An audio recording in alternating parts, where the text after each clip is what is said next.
34 cents a barrel. And in the traffic, we've got delays on the N3 North approaching Linksfield Road. That's due to roadworks along this route.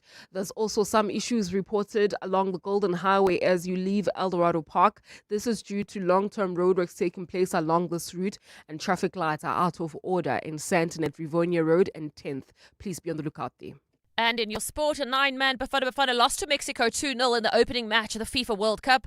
Also in Group A, South Korea have beaten Czechia 2-1 this morning. Real Madrid reappoint Jose Mourinho as head coach. And Proteas women's coach Mandla Mashimbi says it's time the world sees his players as favourites heading into the T20 World Cup. That starts tonight. A fine Friday in store for Gauteng. Johannesburg starting at 6 degrees, peaking at 21. Pretoria 7 and 22 for the Ingang 9 and 23. The top story in EWN this hour. Gauteng Traffic Police Chief Inspector Samuel Mashaba has declined to explain messages that appear to link him to former Community Safety MEC Faith Mazibuko. EWN, in touch, in tune and independent. For the latest, visit ewn.co.za or download the EWN app. We're calling on Joburg to walk the inner city with us. In 702 Josie My Josie Walk the Talk. Babize bonke. Enter now on primemediaplus.com. This Youth Month, 702 Breakfast with Bongani Bingwa commemorates the youth of 1976. Let's walk the talk. This is Breakfast with Bongani Bingwa on 702.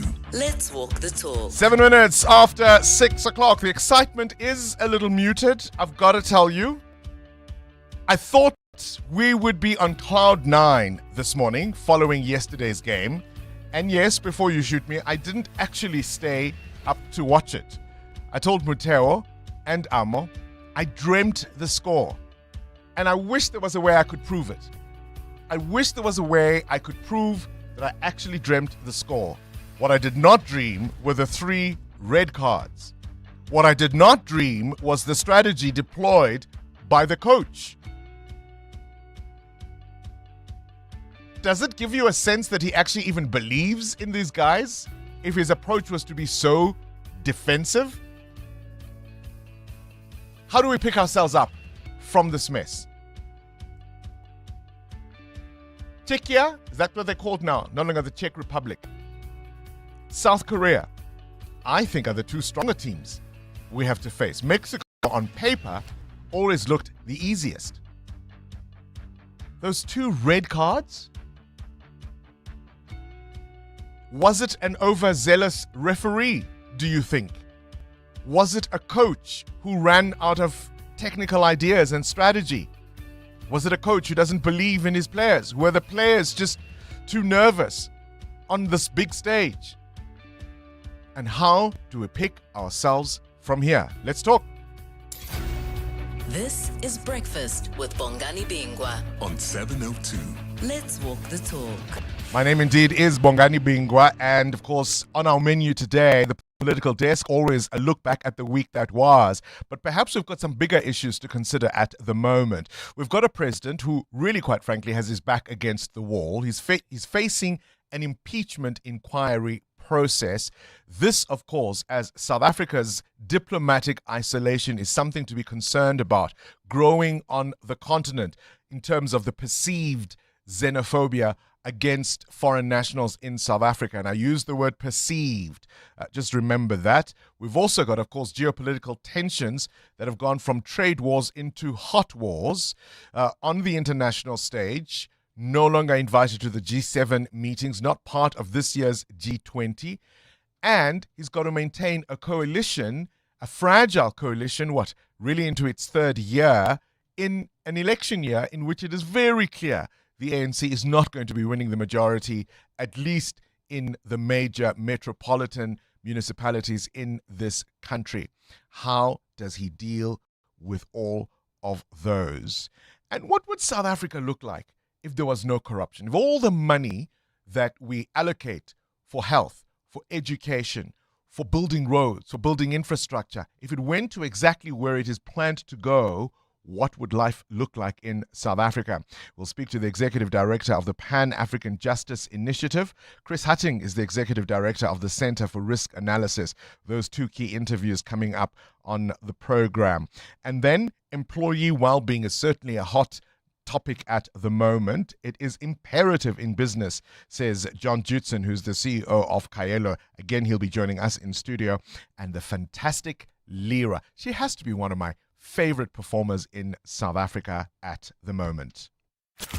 You're with Bongani Bingwa. 7:02 weekday mornings, 6 to 9 a.m. I'm not alone, of course. I've got a team of colleagues with me, and as ever on a Friday, they join me in song. Amo is back. Welcome back, Amo. Good to see you. And Muteo, here we go. Are we going to sing our best It's a Friday, even though it doesn't feel like a Friday? It feels like a Sunday. Here we go. A one, two, three. It's a Friday. It's a Friday. It's a Friday. Yeah, there we go. Bafana, what are your reflections on the game? It started unbelievably. Hundreds of South African fans who bought the tickets, who paid the airfares, who got on the trains, who had their flags, who had their jerseys, green and yellow, who were singing the songs, who believed that we could do it.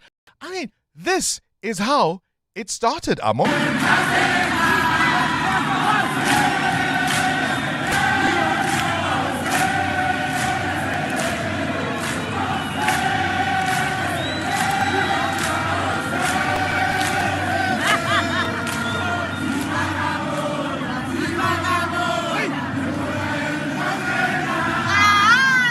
Man, I mean, come on, to have been there, to have been a part of it would have been absolutely fantastic, but it didn't quite go that way, did it? Muteo, you watched the game?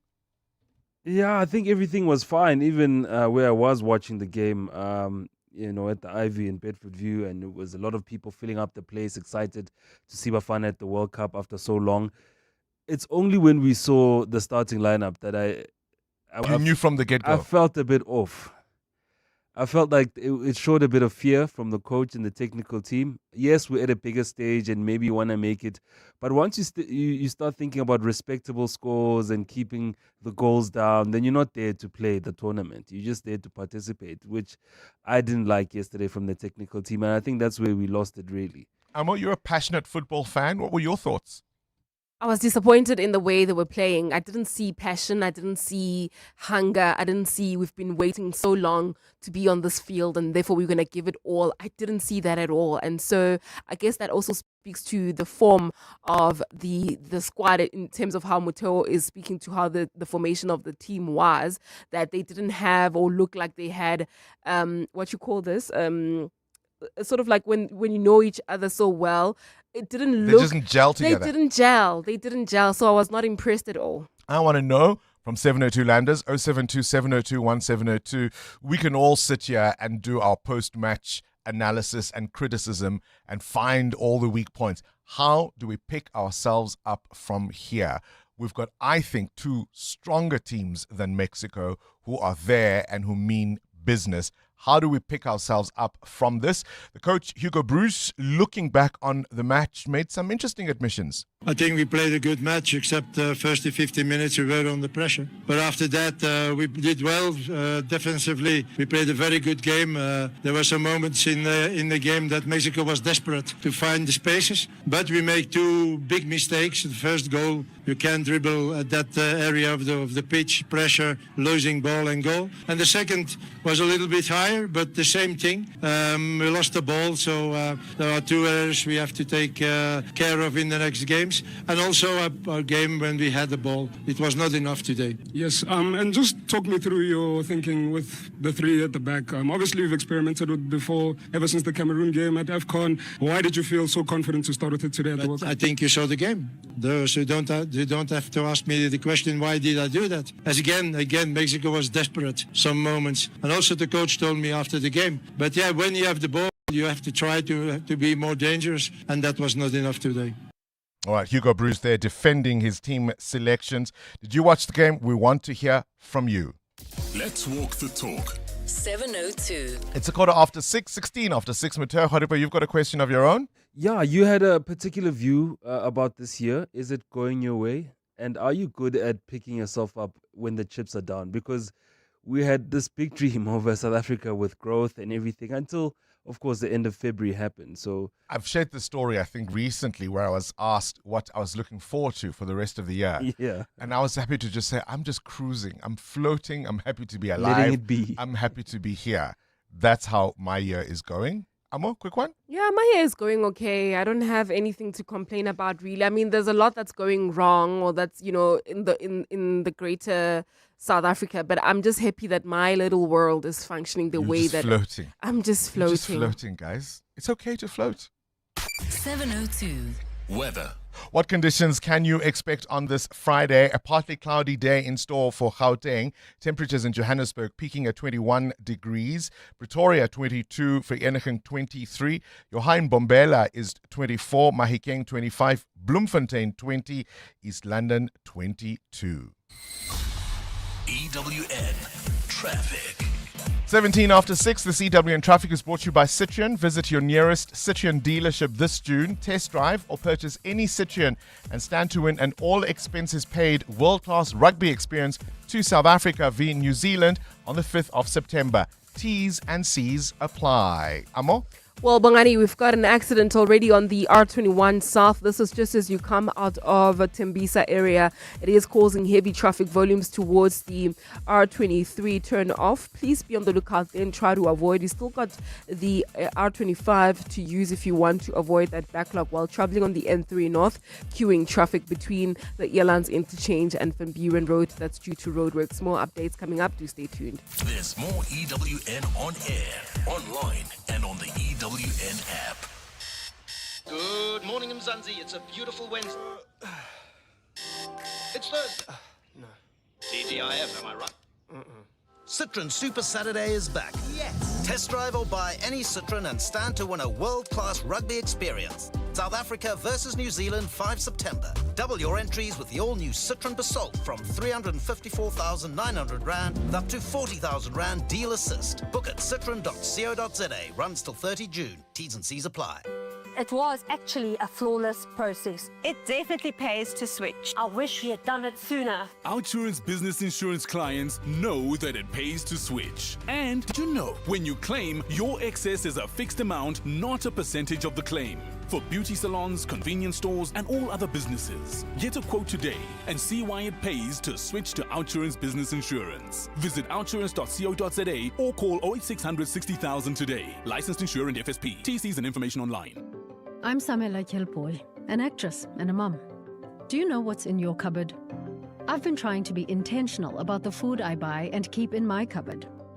Unhealthy packaged foods can lead to hypertension, heart disease, and diabetes. Support front of package warning labels on unhealthy packaged foods, high in saturated fat, sugar, and salt. Join me. Sign the petition on healer.org. That's HEALA.org.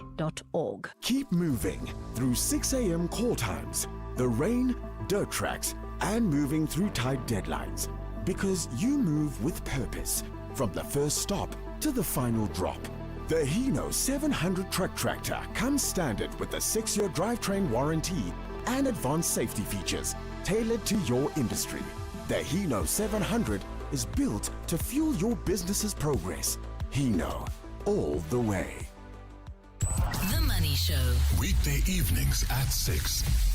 There are concerns that the latest revelations related to the Madlanga Commission of Inquiry may affect our grey listing status. The Madlanga Commission is directly relevant to our FATF standing because it goes to the core weakness that actually triggered the grey listing in 2023, and this was ineffective law enforcement and systemic corruption. And we are going to be monitored closely on what we do in response to the findings. Stephen Powell, head of ENS's forensics.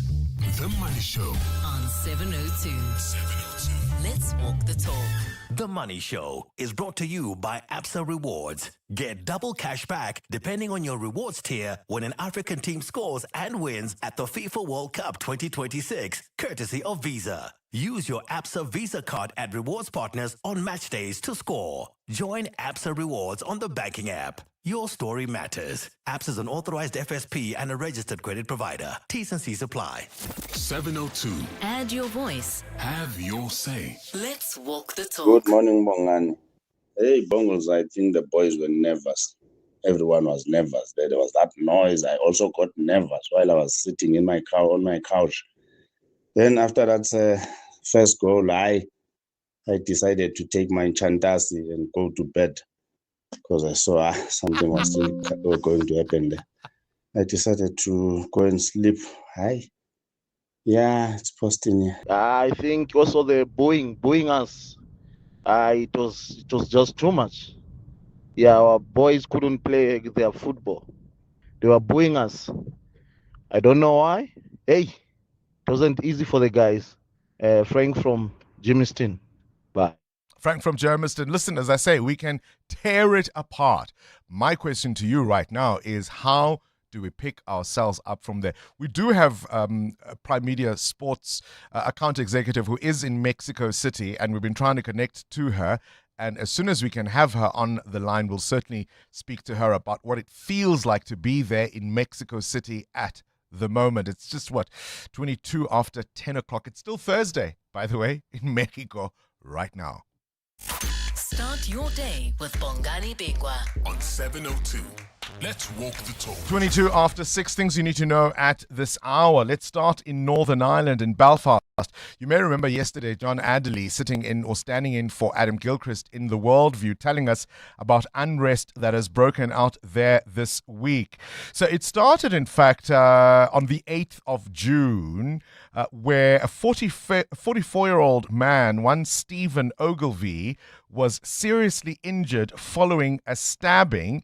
Later, police charged a 30-year-old Sudanese immigrant, one Hadi Aludid, who had arrived in the UK as an asylum seeker in 2023, was granted refugee status. And so what the case has then done is it has sparked anti-immigration protests that have escalated into riots, where masked groups have been targeting particularly homes and vehicles and businesses of African migrants. They've also, of course, attacked police and left neighborhoods living in fear. Authorities are saying misinformation and anger fueled online have helped spread the violence. I want you to listen to some of the reporting that is emerging from Belfast. We'll start with the Baroness Anderson of Stoke-on-Trent. This is a parliamentarian in the House of Lords, updating that section of the UK Parliament about what has unfolded in Belfast. 27 people were made homeless last night because people went door to door to try and target foreign nationals to burn them out of their homes. I can only imagine the terror. A 2-month-old is the youngest victim who had to be moved from her home. And I don't think any of us will ever be able to forget the image of a 9-year-old child and their family being put in the back of a Land Rover to be rescued from violent, racist thugs who were seeking to undermine them and to undermine their very sense of belonging in a country that many had lived in for decades. I want you to listen now to some of the victims of those violent attacks. Ugandan healthcare workers Sumaya Nakazibwe and Stella Ariokot describing their ordeal during the unrest. Behind this window in Belfast are 2 Ugandan women, Sumaya and Stella. Last night, the 2 friends watched as cars burn and the mob get closer. That is when they started burning the houses now. They put the next neighbors' houses on fire, and then the smoke was actually coming direct to our house. Some rioters were going door to door, throwing petrol bombs, targeting migrants who looked like them. Sumaya and Stella hid upstairs for 4 hours. The people were very many, the rioters were very many, so it wouldn't make any sense for us to open the door. So we stayed inside, but the smoke was too much, kinda. I wasn't feeling actually fine, but my friend here stayed by my side, and the ambulance people kept her updated, like, try to do this for her, do this. Actually, she passed out. She passed out for like 30 minutes, and I got really so scared and traumatized because I was scared about the rioting and the people entering to our house. And here is my friend who was passed out. It's an incredible story, and I think it is particularly pertinent because, as you know, South Africa and Ireland have troubled pasts, troubled histories, and the kind of anti-migration sentiment that is being expressed in the UK on social media, politicians jumping on the bandwagon, has real consequences, and I think it is something we in South Africa can learn from. Authorities in Italy have introduced a new rule at a popular beach in the south of Italy, and they're banning umbrellas for most visitors aged between 10 and 65, saying it's a safety measure after overcrowding and a fire scare last year made evacuating revelers difficult. And under the rules, only young children and the elderly allowed to bring one umbrella for shade, whilst everybody else must go without. You can imagine the criticism the decision has sparked. And it made me want to ask you, what is the most unusual or frustrating rule you've come across in a public space that made you think, wow, who came up with that? We spoke about the El Nino phenomenon just last week, and scientists are now saying it has switched on in the tropical Pacific, sea temperatures crossing key thresholds, and it's raising concerns about a climate shift that could drive more extreme weather well into 2027. On this day in 1849, American inventor Louis Hazlitt patented one of the first machines designed to suck up dust and dirt. It wasn't electrical yet and had to be operated by hand, but it did introduce the idea of using suction and filters, technology that changed how we clean our homes. It was the mighty vacuum cleaner. And one of South Africa's greatest try scorers celebrates his birthday today. Brian Habana, born on this day in 1983, the Springbok legend went on to score 67 test tries and help South Africa lift the Rugby World Cup in 2007. 702. The newspapers. The newspapers. Sfiso Zulu, what's grabbing your attention in international papers? I mean, locally, we've got The Citizen with a picture of Bafana Bafana and one of the red cards. The Sowetan says, vaccinate your kids or get sued, but it's also got pictures of revelers at the Mall of Africa fan park. And, of course, the Mail and Guardian reflecting on 50 years since 1976. What you got? Thanks, Bongani. In India, the country appears to be coming for Mexico's tequila industry. So there's a plant that was once dismissed as a stubborn weed in India, and it is now creating a booming new drinks sector. The wild agave, the same family of plants that are used to make tequila. Yeah, in Mexico, it is earning farmers extra income and has even been nicknamed blue gold in India. So entrepreneurs and farmers are now harvesting the plants, growing naturally across India, with a demand growing by 30%. So experts say, while India still has a long way to go before reaching Mexico's level, they're actually doing well. Is it spicy? I don't know. Those are the newspapers. EWN. All right, 29 after 6, this EWN Business brought to you by Volvo. Experience the best of both worlds with plug-in hybrids, electric when you want, and fuel when you need. Mateo wants to know, how do you salvage plans when things don't go your way? We all set ourselves up for a great 2026. How's it going? Or in the words of Dr. Phil, how's that working out for you? It's been very interesting, Bongani. Well, the US says it's close to signing a deal with Iran in the next few days. But for a lot of economies, it may be too late. The World Bank has cut its outlook for global growth this year and says 2/3 of economies have seen their prospects go up in flames as the Middle East war disrupts commodity flows and raises the cost of imports. Now, the World Bank says the economy will expand by 2.5% in 2026 and would be the lowest figure since COVID-19 triggered a global recession.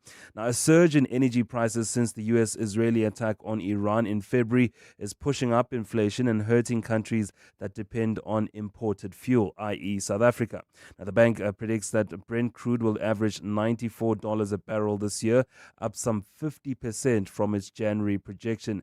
Now, some economists say this is the biggest supply shock in more than 50 years, and if the conflict persists, the next thing that will be affected is food prices. The bank says risks to its outlook are skewed to the downside. The global growth could fall to 1.3% this year if energy supply disruptions prove more severe than assumed. Now, South Africa was in a perfect position to grow its GDP this year with lower inflation, cut interest rates, better reforms, and being removed from the grey list. But all those wins have now been derailed. And like you said earlier, we're going to have to find a way to come back.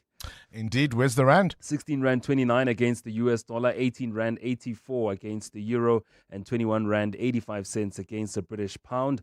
Price of gold, $4,195 an ounce, or platinum is at $1,735. Brent crude at $88 a barrel. More business after 7. Relax. You're okay. Your new Volvo plug-in hybrid will get you there and back again. And there again, and back again. Because you're at least 80 kilometers of electric range away from having to worry about petrol or the battery, which comes with an 8-year warranty. But it will keep you going for much, much longer than that. Test drive a Volvo plug-in hybrid. Straight to the news desk. Good morning again, Sfiso Zulu. Let's start in the Free State. Thanks, Bongani. Good morning. Police in the province are calling on anyone who may be searching for a missing relative to contact them after a decomposed body was discovered in a river. Community members spotted a man's body yesterday floating on the river in Putadichaba. Police say it was wrapped in a blanket and tied to a stone with a wire. A murder case is being investigated while police work on determining the identity of the victim.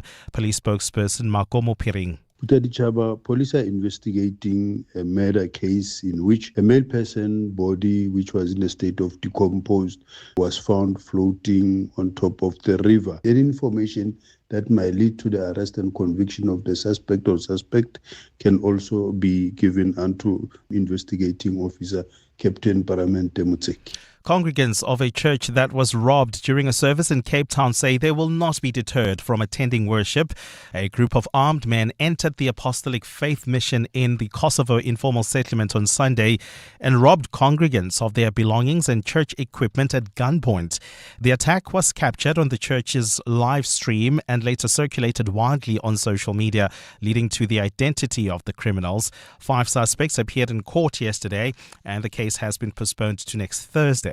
Ntutuzelo Nene was in court. Yangangai, the suspect seen in the viral video, faces a charge of robbery with aggravating circumstances. His co-accused Zukisani Mkatu, Anda Ngalo, Siamdumisa Ngalo and Sinetemba Mzo are charged with possession of stolen property. One congregant says he will continue attending church without fear despite the robbery. So I don't see a reason not to go to church. Even in this situation, it's clear that God is good because anything could have happened, but no one was harmed. Ndutuzela Nene, Eyewitness News. More than 230,000 people in the Western Cape are still counting the cost of recent storms while still displaced from their communities. Last month's severe weather caused widespread flooding and significant damage to homes and infrastructure. A preliminary assessment shows the disaster left nearly 23,000 homes damaged and at least 11 people dead, with 1 person still missing. Carlo Peterson reports. Western Cape Premier Alan Windey says the economic toll now exceeds 9 billion rand, with the agriculture sector hardest hit, losing more than 5.2 billion rand. Damage to transport infrastructure is also approaching 2 billion rand. Windey spokesperson Regan Thor says the scale of destruction goes beyond what the province can manage alone. Additional funding will have to be sought from national government. Thor says while Eskom has restored electricity to most areas, some communities are still without power, and the broader economic impact of the storm damage is expected to be significant. Carlo Peterson, Eyewitness News. In the Philippines, rescuers have been battling rain and aftershocks as they search for missing people who could be stuck beneath collapsed buildings. A 7.8 magnitude earthquake struck just off the coast of Mindanao on Monday, triggering landslides on the southern island while setting off tsunami warnings across the region. The death toll has now risen to 55. Emergency services say while the search for the missing continues, there's little hope of finding survivors. A fine Friday in store for Gauteng. The temperatures are at lows of 6 and 7 degrees, peaking at highs between 21 and 23. And in the traffic, we've got delays on the R21 South. This is due to an accident right near the R23. It's causing heavy traffic volumes while traveling. In Bedford View, do expect heavier traffic volumes. This is due to roadworks that are taking place near Van Buren Road. The top story this hour, Free State Police are calling on anyone who may be searching for a missing relative to contact them after a decomposed body was discovered in a river. 702 salutes the youth of 1976 who dared to walk the talk. The system has done so many things and change the course of history forever. 702 Josie, my Josie, Walk the Talk is calling on you to walk with the people, for the people, Sunday 26 July. Babize bonke. And this year, you can choose from 3 different inner city routes. There's the 15K Mandela Bridge route taking you from Ellis Park through to the Constitution Hill precinct from town down to Bromfontein, over the Mandela Bridge and back to Ellis Park. So whether it's 15, 5 or 8 kilometers, enter now on primemediaplus.com and get ready for the 702 Josie, my Josie, Walk the Talk, hosted by the City of Johannesburg. We could tell you we're the best bank in Africa, but if you're a CEO or CFO looking to scale, you'll want the numbers. Like that 350 of Africa's corporates bank with us, that 80% of its billion-dollar corporates trust us with their business, and that our systems process 300 million rand a minute. That's 430 billion rand every day.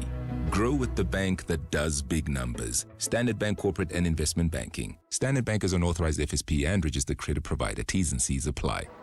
Doing your famous through meetings, in traffic,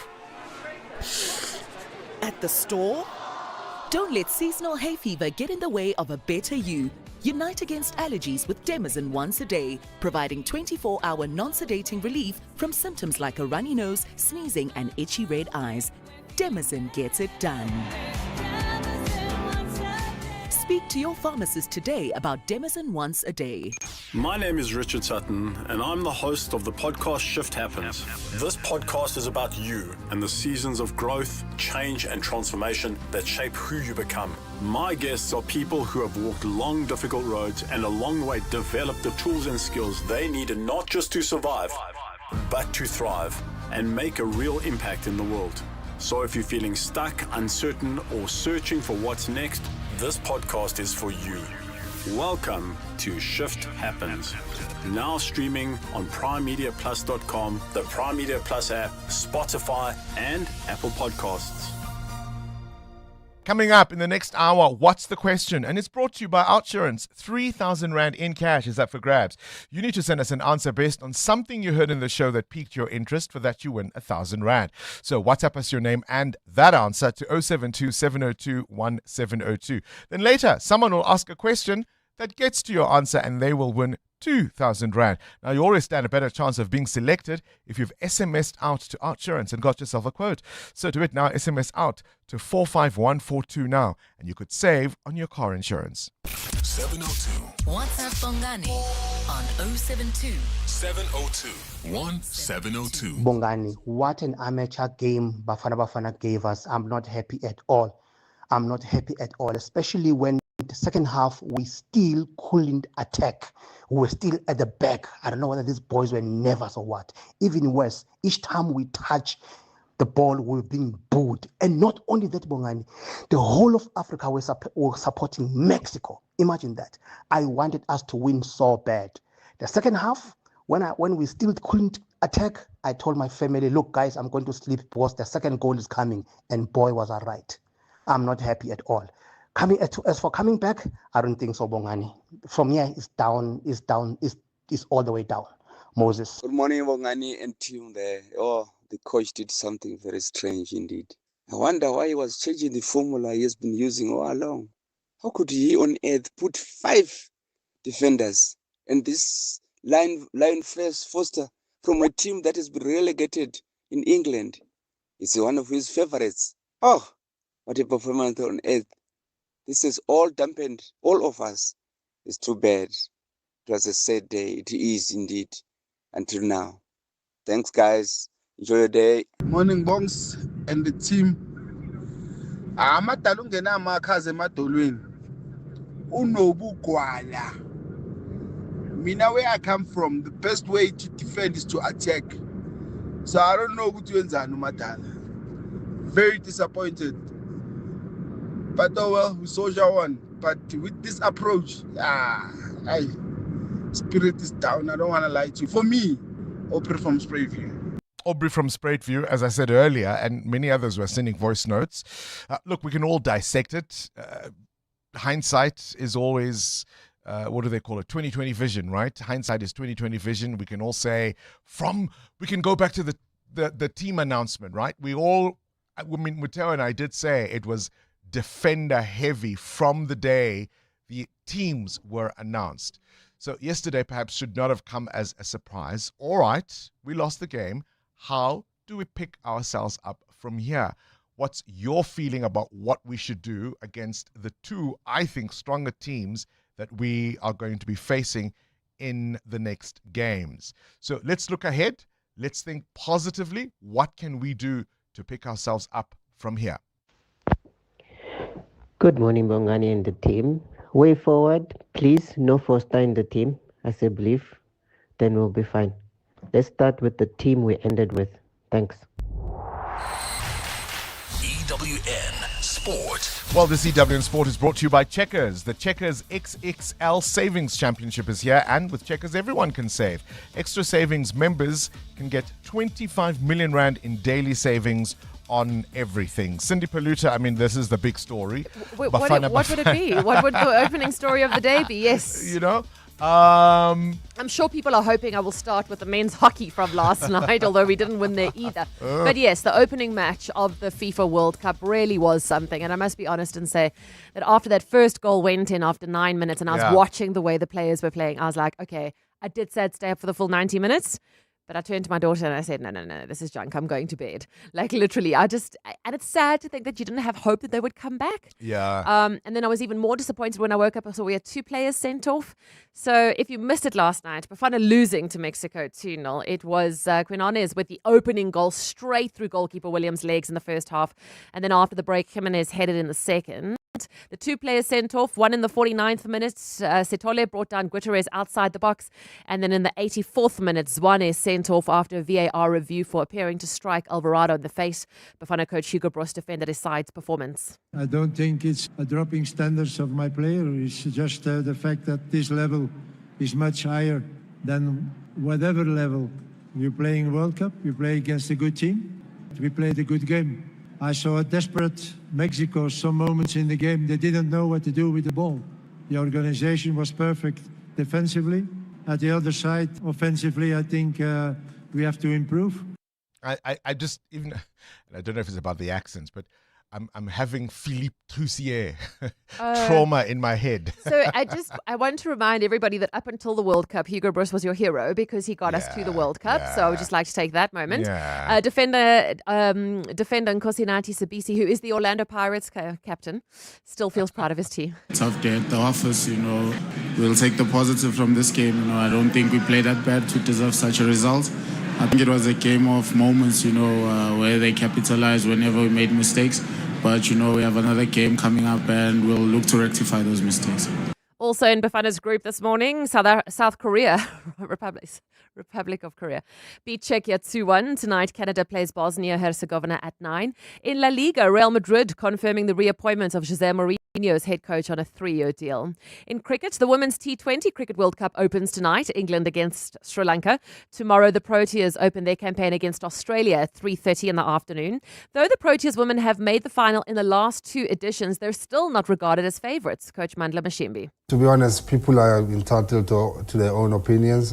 Perceptions are always going to be there about certain teams, rightfully so. And I think you can't blame a person thinking that we're not the favourites because other teams have done it and we still haven't done it. So we need to change that narrative. And the only way to change that narrative is to make sure that we go all the way this time around. And that's a plan, really. So, but we're not really focusing on what people think of us because even if they did make us the favourites, it still wouldn't matter. In the men's game, Bangladesh with a shock ODI series win over Australia after winning the second ODI by 5 wickets with 6 overs to spare. And at the Men's Hockey Nations Cup in Cape Town, South Africa lost to France in their opening match 4-2. Cindy Paluta, Eyewitness News Sport. And another tournament kicks off this week. The XXL Savings Championship is here. And with Checkers, everyone can save. Get 25 million rand in daily savings. Like Coca-Cola Original Tasteless Sugar Soft Drink, 1.5 litres, any 3 for 49 rand. And Baby Soft 2-ply toilet rolls, 9 per pack. Buy any 2 and get a third free. Valid until 14 June, only at Checkers. Have you heard of the respiratory syncytial virus, or RSV? Most parents haven't, even though 2 out of 3 babies will be infected by it before their first birthday.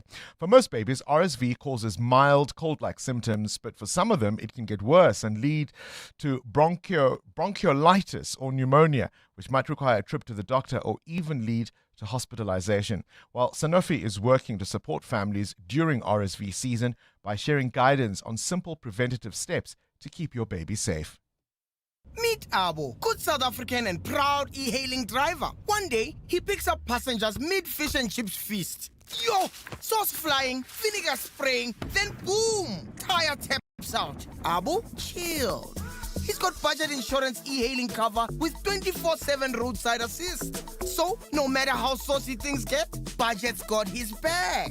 Visit budgetinsurance.co.za. Budget is a licensed non-life insurer and FSP. T's and C's online. John, have you seen? Filing season dates have been announced. I did, and I can't wait to be done. Well, for now, all you need to do is log on to e-filing or the SARS Mobi app. Update your personal and banking details, then check and note your filing dates. That's it. Make tax matters your priority number 1. Unlock the power of done. Go to sars.gov.za.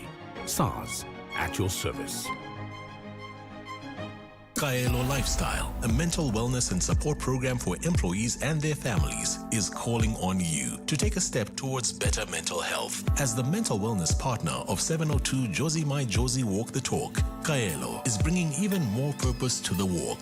From checking in with yourself to celebrating connection, every step is designed to support your well-being. So rally your team and walk for mental wellness. Visit primemediaplus.com for more information. Kaelo Lifestyle, changing lives and improving business. On 702, let's walk the talk.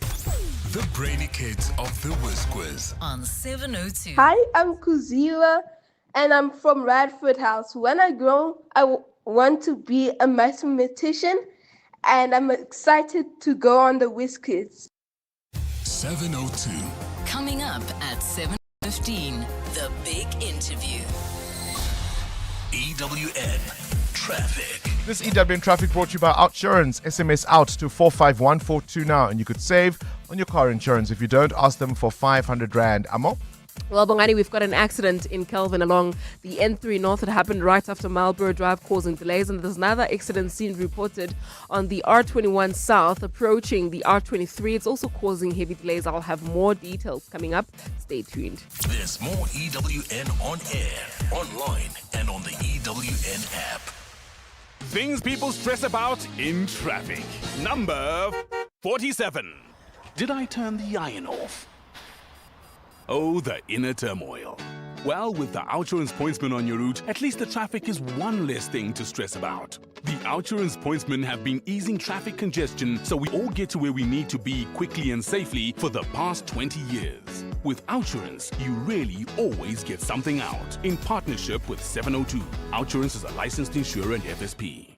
702 Josie My Josie Walk the Talk is calling on you to walk with the people for the people. Sunday, 26 July. Babize bonke. And this year, you can choose from 3 different inner city routes, 8Ks, 44 Main Street through Ellis Park, Maboneng, Jewel City, Field of Dreams, the Maharishi Invincibility Institute, the Main Street Precinct, Gandhi Square, past Carlton Centre and back at Ellis Park. There's 8 kilometers, 5 kilometers, or even 15 kilometers. What are you waiting for? Enter now at primemediaplus.com and get ready for the 702 Josie My Josie Walk the Talk, hosted by the City of Johannesburg. Keep moving through 6 a.m. call times, the rain, dirt tracks, and moving through tight deadlines. Because you move with purpose, from the first stop to the final drop. The Hino 700 truck tractor comes standard with a 6-year drivetrain warranty and advanced safety features tailored to your industry. The Hino 700 is built to fuel your business's progress. Hino, all the way. A bigger and better national lottery is here. Live draws are back. Play at participating retailers, banking apps, and online. The National Lottery. More plays, more chances, more millions. Players must be 18 years or older. Play responsibly. The National Lottery is officially operated by Sizakai. Who is the whizziest of them all? It's the Whiz Quiz on 702. Let's give away some cash, shall we? Today we're playing with 10-year-old Kuziva, who wants to be a mathematician a little later on in life. Kuziva, you must get the arithmetic question right, okay? Kuziva, Are you there? Okay, he says. Good luck to you. KG, start the clock. What is 50 times 4? 200. Correct. In the saying, which fruit doesn't fall far from the tree, the apple or the banana? The banana. It's the apple. True or false? Australia is famous for being both a country and a continent. True. Correct. In which country would you find the ancient pyramids? Egypt. Correct. Name one of the countries that are currently hosting the FIFA World Cup. Mexico, America, and Canada. What do we call the very bright flashes during a thunderstorm? Lightning. Correct. What's the tallest animal on Earth? Elephant. It's the giraffe. What is the name of the famous blue hedgehog? Sonic. Correct. How many letters are there in the alphabet? 26. Spell the word football. FOOTBALL.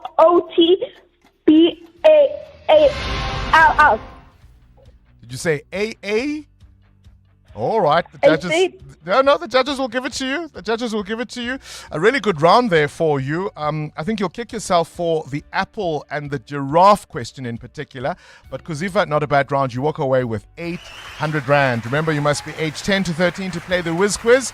Get all 10 questions right, you win 10,000 Rand. Otherwise, it's $100 for each correct question.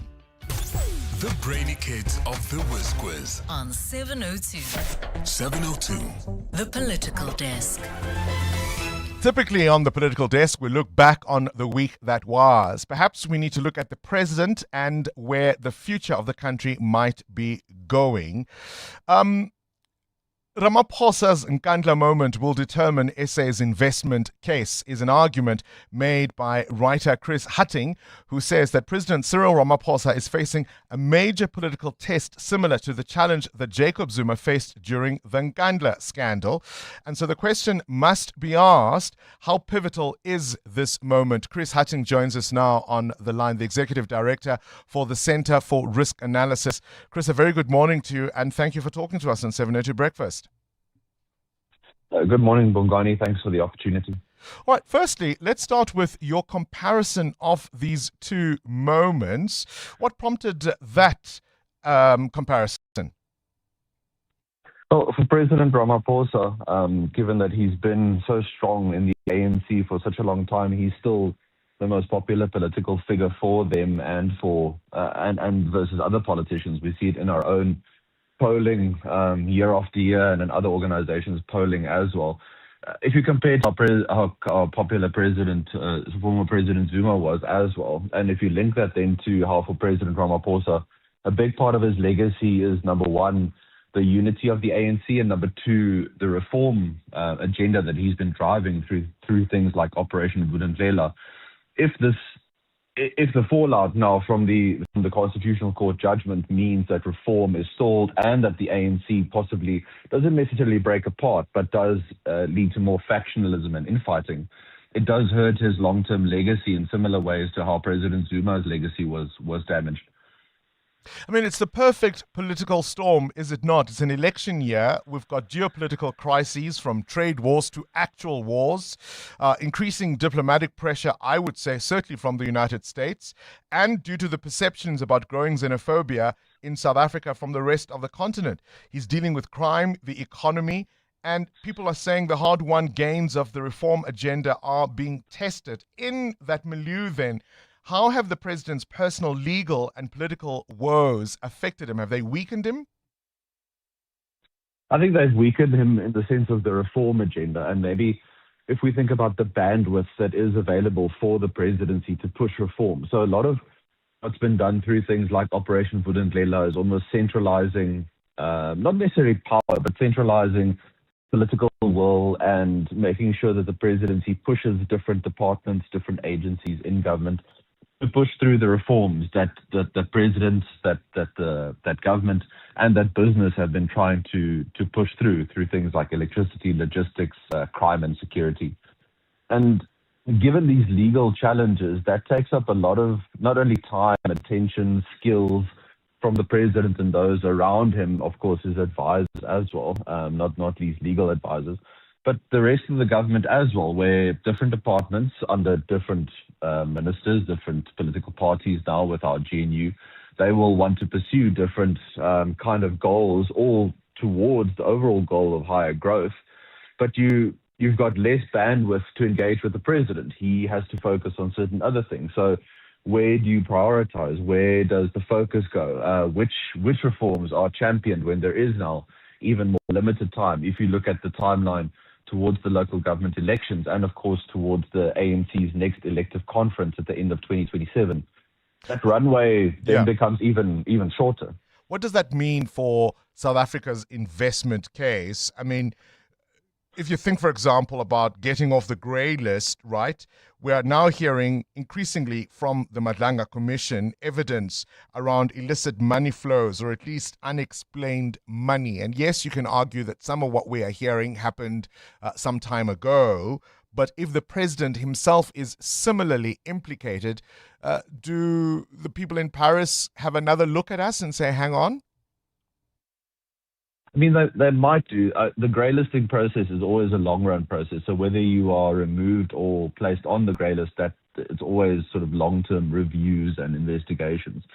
The issue is, the biggest issue is, do the reforms in things like the grey list, for example, getting us off the grey list, is that indicative of institutional reform, or was it a case more of sort of force of personality, the given people who are in their positions across government, across treasury, them putting sort of shoulder to the wheel? Because if it's the former case, that we've reformed some of these institutions, the legislation, the processes, then there's less of a risk that what's going on now with the president and the Madlanga Commission means automatically, for example, removed from the grey list. However, if it's the case that maybe we just papered over the cracks, it was a case of we just have very good people there now, but we haven't fixed things long term, then again, if the president's bandwidth is taken up, if those around him, if their bandwidth and attention is taken up, and possibly when he leaves office and others are removed or leave as well, then again, we go back to losing ground on some of these reforms. I get it's the same on the sort of growth front and the investment case. Have we been building and recapacitating institutions strong enough, like Eskom, like SARS, like Treasury and others, to survive that kind of political turmoil? Or is it a case of we just need to have the right people at the top and just hope that they focus on the right things? Is it an inflection point, would you say, or yet another bump on a very dusty road? I mean, there are those who'll look at it as the glass half full, and they'll say, hang on, even the discussions around the impeachment process reflect genuine constitutional accountability, not often seen even in advanced democracies. Sure, 100%. I think we, as South Africans, famously, we don't give the country enough credit in terms of our democratic maturation. I'm not saying we are where we want to be yet or where we should be, but this kind of thing doesn't happen in many countries around the world, including many advanced democracies. So in terms of how that links to markets and investment, your investors will be looking at that, at the strength of the institutions. How do we survive this kind of process? Not to say that it's not vitally important what happens to any president, but you have the kind of ongoing day-to-day government work because you've got a professional civil service, you've got strong institutions. They're focusing on where they can improve things, on service delivery, on that kind of stuff. So it's always a long-term thing. I think to your first point on this particular question, it's more the bumpy road scenario than a clear inflection point. It, as always, so much it depends on what is done with it, if anything. So what comes out of the Madlanga Commission, what's done with it, what happens with President Ramaphosa and how he handles the whole process. What does the impeachment committee decide, and what do they come up with, and what do they recommend to Parliament? if anything, and then how does Parliament react to that? So it's always sort of relative to the previous points in the chain. It's never, I think, a case of, okay, this one thing has happened, therefore South Africa is either going to get 10% growth next year or is a failed state. I never think it's that Quite black that and simple, white. yeah. Chris Hutting, appreciate your time, Executive Director of the Center for Risk Analysis. 702. Coming up, the big interview. In a sense, the big interview today is part 2 of that conversation. What would our country look like if corruption simply didn't exist? If every rand meant for hospitals, schools, water, electricity, and safety went exactly to where it was intended? That conversation coming up after this Eyewitness News, brought to you by Khaliq's. Khaliq's, for the businessman who knows what he wants. This is EWN. A top traffic officer is set to continue with his testimony about a major drug bust at the Madlanga Commission, and they were filing unnecessarily. I don't know where that comes from all of a sudden. They never used to play like that. Bafana Bafana breaks many hearts. Good morning, I'm Sfiso Zulu. Gauteng Traffic Police Chief Inspector Samuel Mashaba is set to return to the Madlanga Commission this morning to continue presenting evidence about a major 2021 drug bust. Mashaba spent most of yesterday in the hot seats answering questions about his presence in the south of Johannesburg when police seized more than 700 kilograms of cocaine. The Commission has questioned why a traffic police officer was involved in processing a large consignment of drugs, which is a function normally handled by specialized SAPS units. Mashaba, however, maintains that he had the authority to be at the scene. Alfred Mushwana reports. Gauteng Traffic Police Officer Chief Samuel Mashaba claims he received a tip-off from his so-called informant, Tumelo Nku, about a truck transporting cocaine from Durban to Johannesburg. Mashaba told the Madlanga Commission that because he had been tracking the consignment, he considered the success of the operation to be his own and believed he should have been involved in processing the scene. When the Commission's chairperson, Justice Muyiseli Madlanga, asked whether he understood the differing responsibilities of a traffic officer and an SAPS cop, this was his response. There is no difference in being a traffic officer and being a policeman because we work under one boss, that is the state, but given different duties. What's crucial is exactly the difference in duties. Yesterday, commissioners appeared visibly frustrated after Mashaba claimed to have forgotten the context of almost all his WhatsApp messages that were screened at the commission. Alpha Ramshwana, Eyewitness News, Pretoria. Action SA leader Herman Mashaba says they will be monitoring a national demonstration against undocumented migrants closely to make sure it doesn't plunge the country into chaos. Mashaba also says irregular immigration should not be confined to just Africans. It must also focus on other people from other countries, including continents in Asia and South America. But Mashaba says his party sympathizes with South Africans and their concerns for what he calls the mass deportation of undocumented foreign nationals.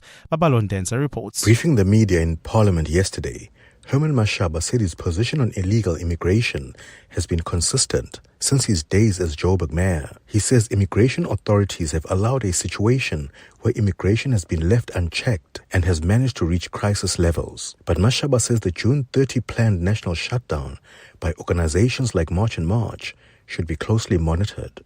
We'll watch the space very closely and hope that we don't plunge our country into chaos. The Action SA leader added that the problem transcends Africa and migrants from the continent. This country is not only facing an African problem of immigration. South Africa is facing an international problem. We're sitting with, thousands or millions of Pakistanis, Bangladesh, Chinese, and so forth.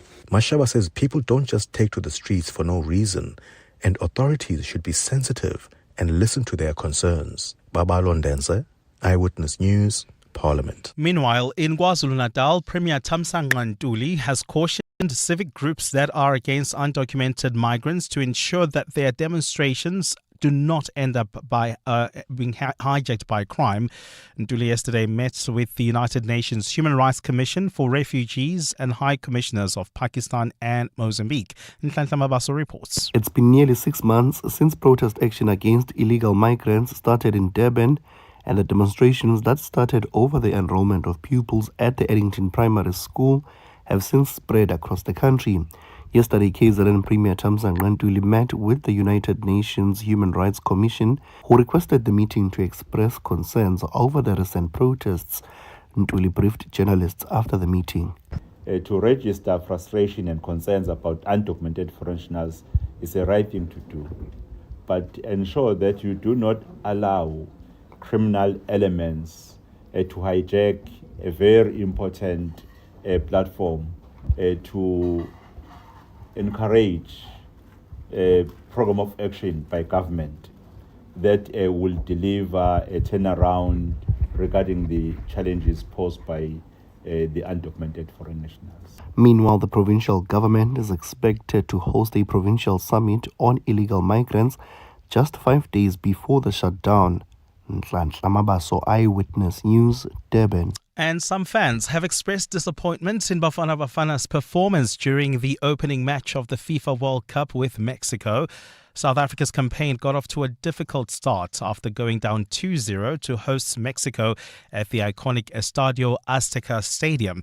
But despite the setback, it's only the first match of the tournament, with Bafana still having an opportunity to fight their way back. Here's what some Cape Talk and 702 listeners had to say about the performance. They hardly attacked. There was no cohesion between the defenders and the midfielders. Our forwards never got any shots at goal even. They played like thugs. They really played like thugs. They were fouling unnecessarily.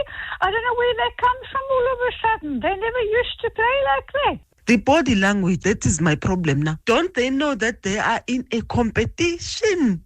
Gold is trading at $4,191.63 an ounce. The rand is at 16.28 to the dollar, 21.83 to the pound, 18.84 to the euro. Brent crude oil is at $88.67 a barrel. And in the traffic, we've got delays along the M1 North. This is between the Crown Interchange and Car Street. This is due to peak time delays. There's also queuing traffic reported on the N3 North. That's in the Kelvin area, and that's due to an accident right after Marlborough Drive.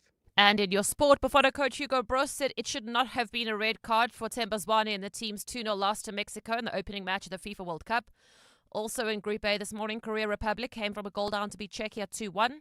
Real Madrid reappoints Jose Mourinho as head coach for 3 years. And the Women's T20 Cricket World Cup starts today. The Proteas women are playing Australia tomorrow.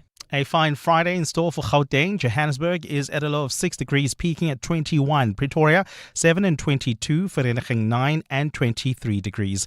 The top story in EWN this hour. Gauteng Traffic Police Chief Inspector Samuel Mashaba is set to return to the Madlanga Commission this morning to continue presenting evidence on a major 2021 drug bust. EWN, in touch, in tune, and independent. For the latest, visit ewn.co.za or download the EWN app. Improve your business confidence by dressing the part with Khaliks. There you'll discover comprehensive collections of business suits, the very best value for money, the finest quality and impeccable service. So visit Khaliks today and indulge in all the latest styles and winter warm comfort. Plus, if you trade in your old suit, you'll get 30% off your brand new suit and a boost in confidence only at Khaliks for the businessman who knows what he wants. T's and C's apply. Joburg is more than just a city. It's an energy that connects us all. That's what makes this one so special. In 702, Josie My Josie Walk the Talk, hosted by the city of Johannesburg. Enter now on PrimeMediaPlus.com. This Youth Month, 702 Breakfast with Bongani Bingwa commemorates the youth of 1976. Let's walk the talk. This is Breakfast with Bongani Bingwa on 702. Let's walk the talk. 9 minutes after 7 o'clock, it is a Friday. It is the morning after the night before. Bafana Bafana, of course, not doing so well in Mexico City yesterday. Your thoughts, your reflections? Many of us still with strong views about how that should have gone. But I want to know from you, how do we pick ourselves back up? How do we get back to this? How do we get back to being happy supporters once again?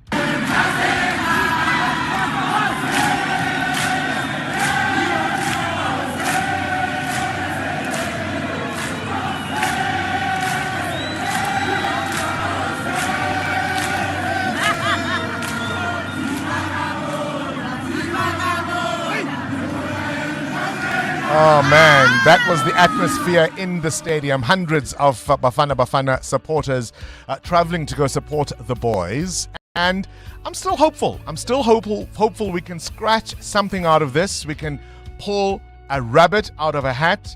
With many more teams qualifying, the chances of getting to the next round are that much better than in previous campaigns. So all's not lost. How do we pick ourselves up from this? This is Breakfast with Bongani Bingwa on 702. Let's walk the talk.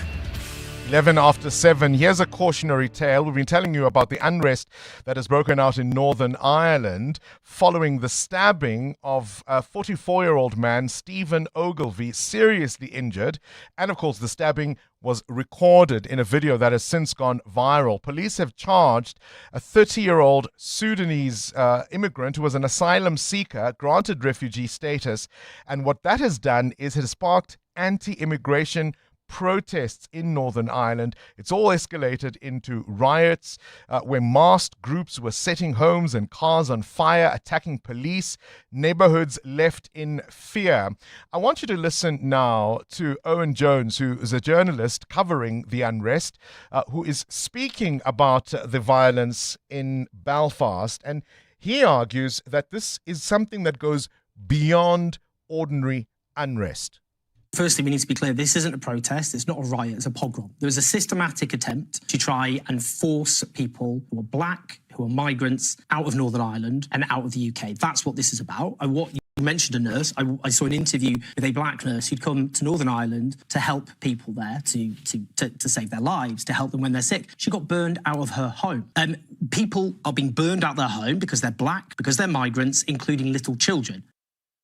He goes on to say that this is something that has been fueled by political rhetoric and how the media frames it, and indeed what people were saying on social media. In terms of the police response, this isn't going to be solved by the police. It needs to be dealt with at source, which is violent racists have been given license to believe that they have legitimacy to act on their violent racism, and that is because of our media. That's because of our politicians, and that's because of, not least, Twitter, X, under Elon Musk, who is a psychopathic far-right billionaire who is trying to incite a civil war in this country and has made that actually abundantly clear. So where does misinformation go? What happens when we in the media, and I put myself amongst them, give platforms to people whose intention is to spew hate and division? These are the kinds of consequences we can see. It's very easy to say South Africans are not xenophobic, but when there are politicians jumping on the bandwagon, when conversations on social media fuel this kind of hatred, this is what we see. Owen Jones there speaking on Live on 5. 702. Up next. The big interview. EWN Traffic. 14 after 7. This traffic report brought to you by Amogelang Ramil. What's happening on the N3 North, Amo? Well, we've got an accident in the Kelvin area, Bongani. This one is right near Marlborough Drive. It's causing heavy delays. Please be on the lookout there. Try to use Marlborough Drive towards the Sandton area if you want to avoid the backlog. While traveling on the N1 North, we've got delays between Malibongwe Drive and Winnie Mandela Drive. Peak time delays there. And there's also queuing traffic. In fact, traffic remains congested in most routes along the Fourways area. This is Winnie Mandela Drive, Witkoppen Road, along with Main Road. So please be on the lookout there and please be patient. I'll have more updates for you. Do stay tuned. There's more EWN on air, online, and on the EWN app. Every great business starts with a problem, one you may have experienced yourself. Nedbank Business Ignite 2026 is looking for entrepreneurs who've turned that pain into purpose, who've built solutions that truly make a difference. If your business is generating between 1 and 20 million rand, you could get the funding, mentorship, and support you need to grow with Nedbank as your partner. Plus, you can get access to Simply Biz to help you scale sustainably. So if you're solving real problems and are ready to take your business further, visit igniteyourbusiness.co.za or primemediaplus.com and enter today. Evolution doesn't wait. Introducing the Chang'an Uni S. Unexpected, unmistakable, uncompromising. Engineered to a higher standard, unlike anything in its class. Unsurprising, really. from China's oldest automaker, trusted by 30 million drivers worldwide. And at $4,999 per month, it's an unbeatable offer too. Chang'an Finance, T's and C's apply. Visit chang'anmotors.co.za for more. The Chang'an Uni S. Chang'an, driven to evolve. It's that time of the year. Sore throats, congestion, wet and dry coughs, pain and fever. For trusted relief for you and your family, ask your pharmacist to recommend a winter survival pack from the Adcock Ingram OTC range. With products like Medikil A, Expigen, Corenza Parac, Adconapamol, Dilinct Junior and more, we have you covered this winter. Remember, Adcock Ingram OTC, sponsors of Brave. Let's count backward. 5. Insurance. 4. Pineapple. 3. Insurance. 2. Pineapple. 1. You're under. Pineapple FSP 48650 is underwritten by Omart Insure Limited, a licensed non-life insurer and authorized FSP. To unpack the impact of AI in Google Workspace, 702 Breakfast with Bongani Bingwa was in conversation with leading Google Cloud distributor, DigiCloud Africa. It's very much a case of you need your policies, you need to have responsible AI use, and you need to have the human in the loop. We're a partner that has 200 resellers that can work with you. They've got the skills, they know what to do. But this is not the sort of thing that you just give people a license and say, come back when you're 30% more efficient. What you want to do is you want to work with your teams, you want to enable them with AI, but AI should support a team. It should never be making the decision. Visit PrimeMediaPlus.com to hear 702 Breakfast with Bongani Bingwa in conversation with DigiCloud Africa. When thinking Google Cloud, think DigiCloud Africa. 702. The Big Interview with Bongani Bingwa.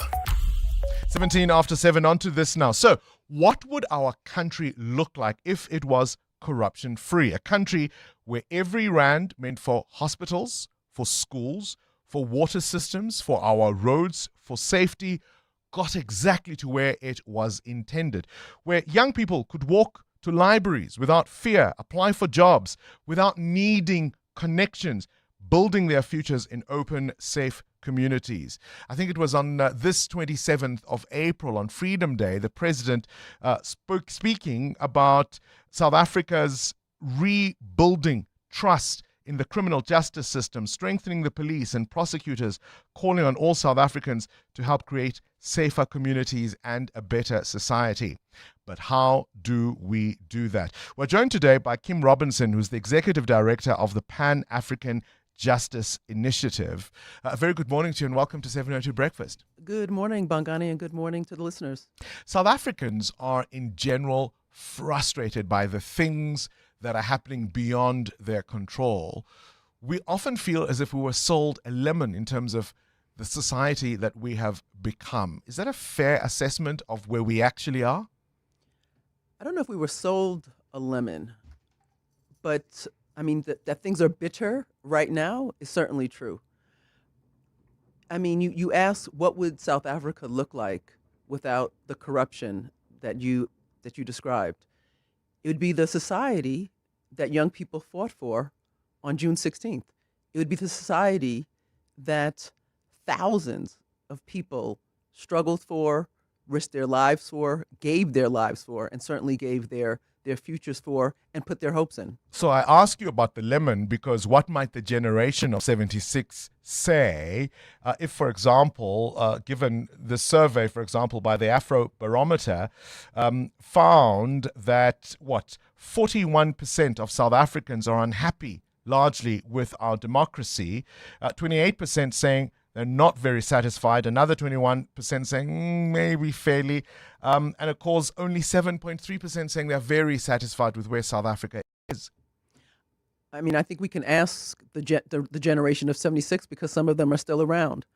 But, those numbers tell you. I mean, that there would be disappointment is to put it mildly. I think, quite frankly, when you think about the so-called commemorations of the 50th anniversary, in my observation, they've been muted. And I think they've been muted because we see the reality 50 years later. And this is not what was envisioned. What was envisioned is hope, dignity, jobs, futures, infrastructure that works, services that provide services to people as they're supposed to without, a signed payment or a bribe, economic growth and development that doesn't take place in the face of construction mafias and extortion, people getting jobs by merit and not nepotism and fake certificates of of accomplishment and achievement and connections. So there's bitterness, and to put it mildly. Let's talk about our criminal justice system, because I think that's been much of the focus of the public discourse in the last little while. And whilst you and I can sit here and diagnose and point at all the faults, perhaps a different question would be, how do we rebuild it? How do we fix the obvious, the glaring problems of our criminal justice system? That's some of the work that Pan-African Justice Initiative is involved with. And the Madlanga Commission has given us a tutorial about the rot and the destruction that's taken place at the highest levels. Were you surprised about the extent of it? I wasn't, actually. I think that's what's scary. I wasn't. There are a variety. I mean, the first gap is the purchase of our police service by various criminal elements. The rampant corruption, how deep, how broad it is, the lack of leadership, how to fix it. It is not a turnkey solution, regrettably. I think the first thing is accountability for those people who are involved. And I think what is a positive that South Africans can take some comfort in is that we're seeing arrests, right? We're seeing top cops being called to account for what's taken place. And I think that's a very positive side. But it's the beginning. It's not the end by any means. How powerful a message would it be? I mean, we've got, take your pick, we've got the suspended police minister who is still on special leave. We've got his predecessor who has now been very, very heavily implicated, certainly receiving money and largesse from people who have quite a few cases to answer themselves. How powerful a message would it be if politicians that senior were to be seen in orange overalls? I mean, it would have more than symbolic effect. It would have genuine effect, because not only would the law be seen as working, it would be working. Because I think what is, the fish rots from the head, right? And people on the ground are like, well, wait, this is someone at the very top who lives a decent life. I'm scraping by, doing the right thing every day. Why should I keep doing the right thing when those in leadership who are comfortable are not? Why should I follow them? Why should I do the right thing? So the cynicism would be undermined, and that's significant. And if I do the wrong thing, I won't be caught. Right. And I think that's where the corruption starts to become endemic, when there is no accountability and when there are no consequences. So all of those folks who are on suspension, well, they're paid and sitting at home. Where are the consequences? That's what has to take place as well. So where does the breakdown in accountability occur? Is it in investigations? Is it prosecutions? Is it political interference? Because the other thing that's emerging from the Madlanga Commission of Inquiry is how many people have or had political cover to do the things they were involved in. Bongani, you said A, B, and C. I wish you said D, all of the above. Right. And that's why all of those issues have to be addressed. And I think a variety of players have a role. So an organization like Pan-African Justice Initiative, what we do is we build capacity and we build relationships. So organized crime is organized, but is criminal justice organized? The criminal networks, they know that they have to have people in a variety of places to get things done. But crime fighting is also a team sport, and that's how Pan-African Justice Initiative takes our training. We say, okay, we talk to everyone, the prosecutors, the judges, financial intelligence units, border management, revenue services within a country and between countries when we're looking at cross-border crime. Say after this interview, you get a call from Minister Mamuluku Kubayi's office, right? Yep. And she says, listen, give us 3 bullet points. If we were to focus on 3 critical areas, how do we get the system? How do we oil this machine once more? Look, there's no doubt that continuous professional development at the right level is essential. That's one bullet point, which I think helps morale, which I think is another bullet point. And I think three, and I don't think this is in sequence, as you said, ensuring that there are consequences for the most senior people who have done the wrong thing. What do we do now? Those are midterm solutions at best. What do we do now? There's a sense that we can't keep going like this. These matters have to be resolved with some urgency. How do we do it now? I think we can act urgently. I don't think it's realistic to think that something's going to happen quickly. And I think those are different. So I think being realistic is important. But yeah, I mean, I think the orange jumpsuits, and I think the continuing to ensure that the Malanga Commission releases what it needs to release. I think ensuring that whistleblowers and the folks that are the evidence leaders at the Malanga Commission are safe. I think that would be important. I don't think we want to see any more. Please, Bongani. I said to an earlier guest that South Africans, you could argue, we're schizophrenic at the best of times. We sometimes think everything is bad or things aren't as bad and things are rosy. There are people who will say, hang on, we are a country that at this point has exposed its underbelly to the world through processes like the Malanga Commission. We're all seeing the rot. We're now also in a conversation about an impeachment inquiry process against the head of state. These are things that are rare to see even in the most advanced democracies. Is there a sense that perhaps we are panicking and overreacting about how bad things are? I don't think there's panic and overreaction. I do think what is healthy is that there is still some level of transparency. So investigative journalism, thank you. Free press, thank you. A media that expresses different opinions and that could be critical of the powers that be, thank you. You're right. These are processes that would not take place in many countries, and they are processes that would be anything that did take place would not necessarily be seen by the public. So on the one hand, you're like, God, it's so bad because we're seeing this. On the other hand, it's at least happening and we're seeing it, and then we can respond to it and do something differently.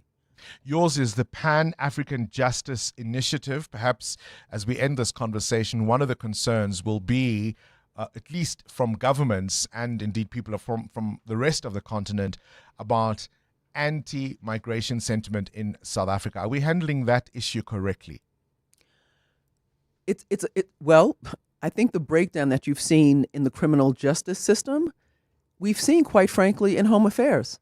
I think so much of this issue is the fact that the various systems and laws that are meant to be operating have not been operating properly.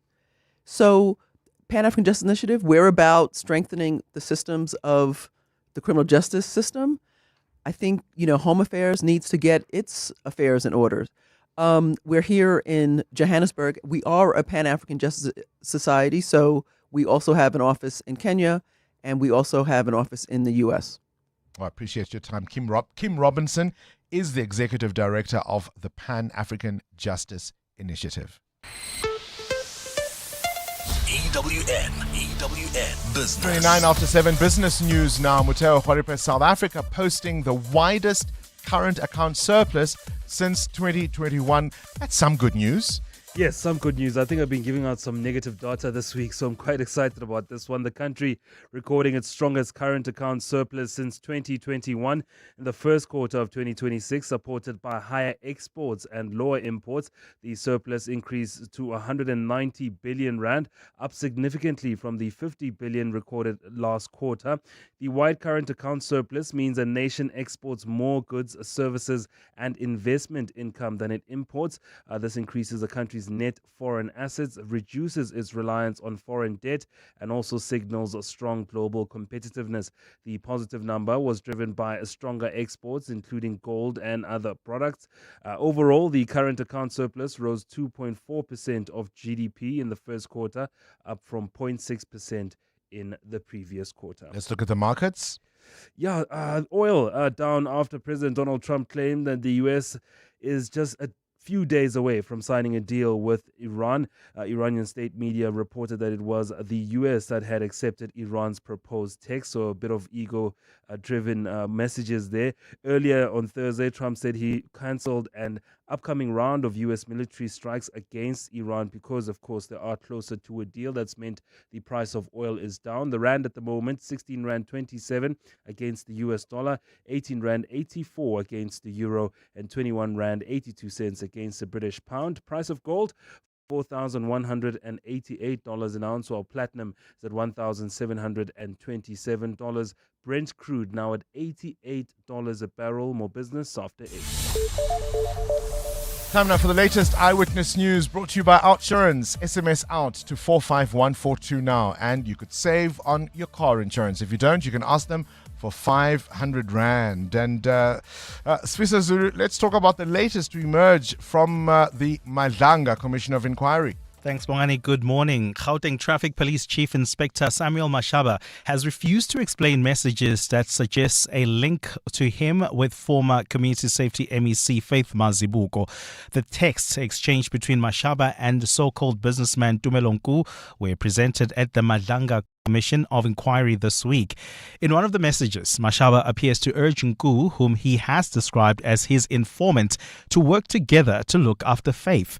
The exchanges also suggest that Nku paid Mashaba to organize a rogue and unauthorized operation to recover stolen gold belonging to his associates. Alfara Mushwana reports. Gauteng Traffic Police Chief Inspector Samuel Mashaba has told the Madlanga Commission that he shares a close relationship with senior ANC leader Faith Mazibuko.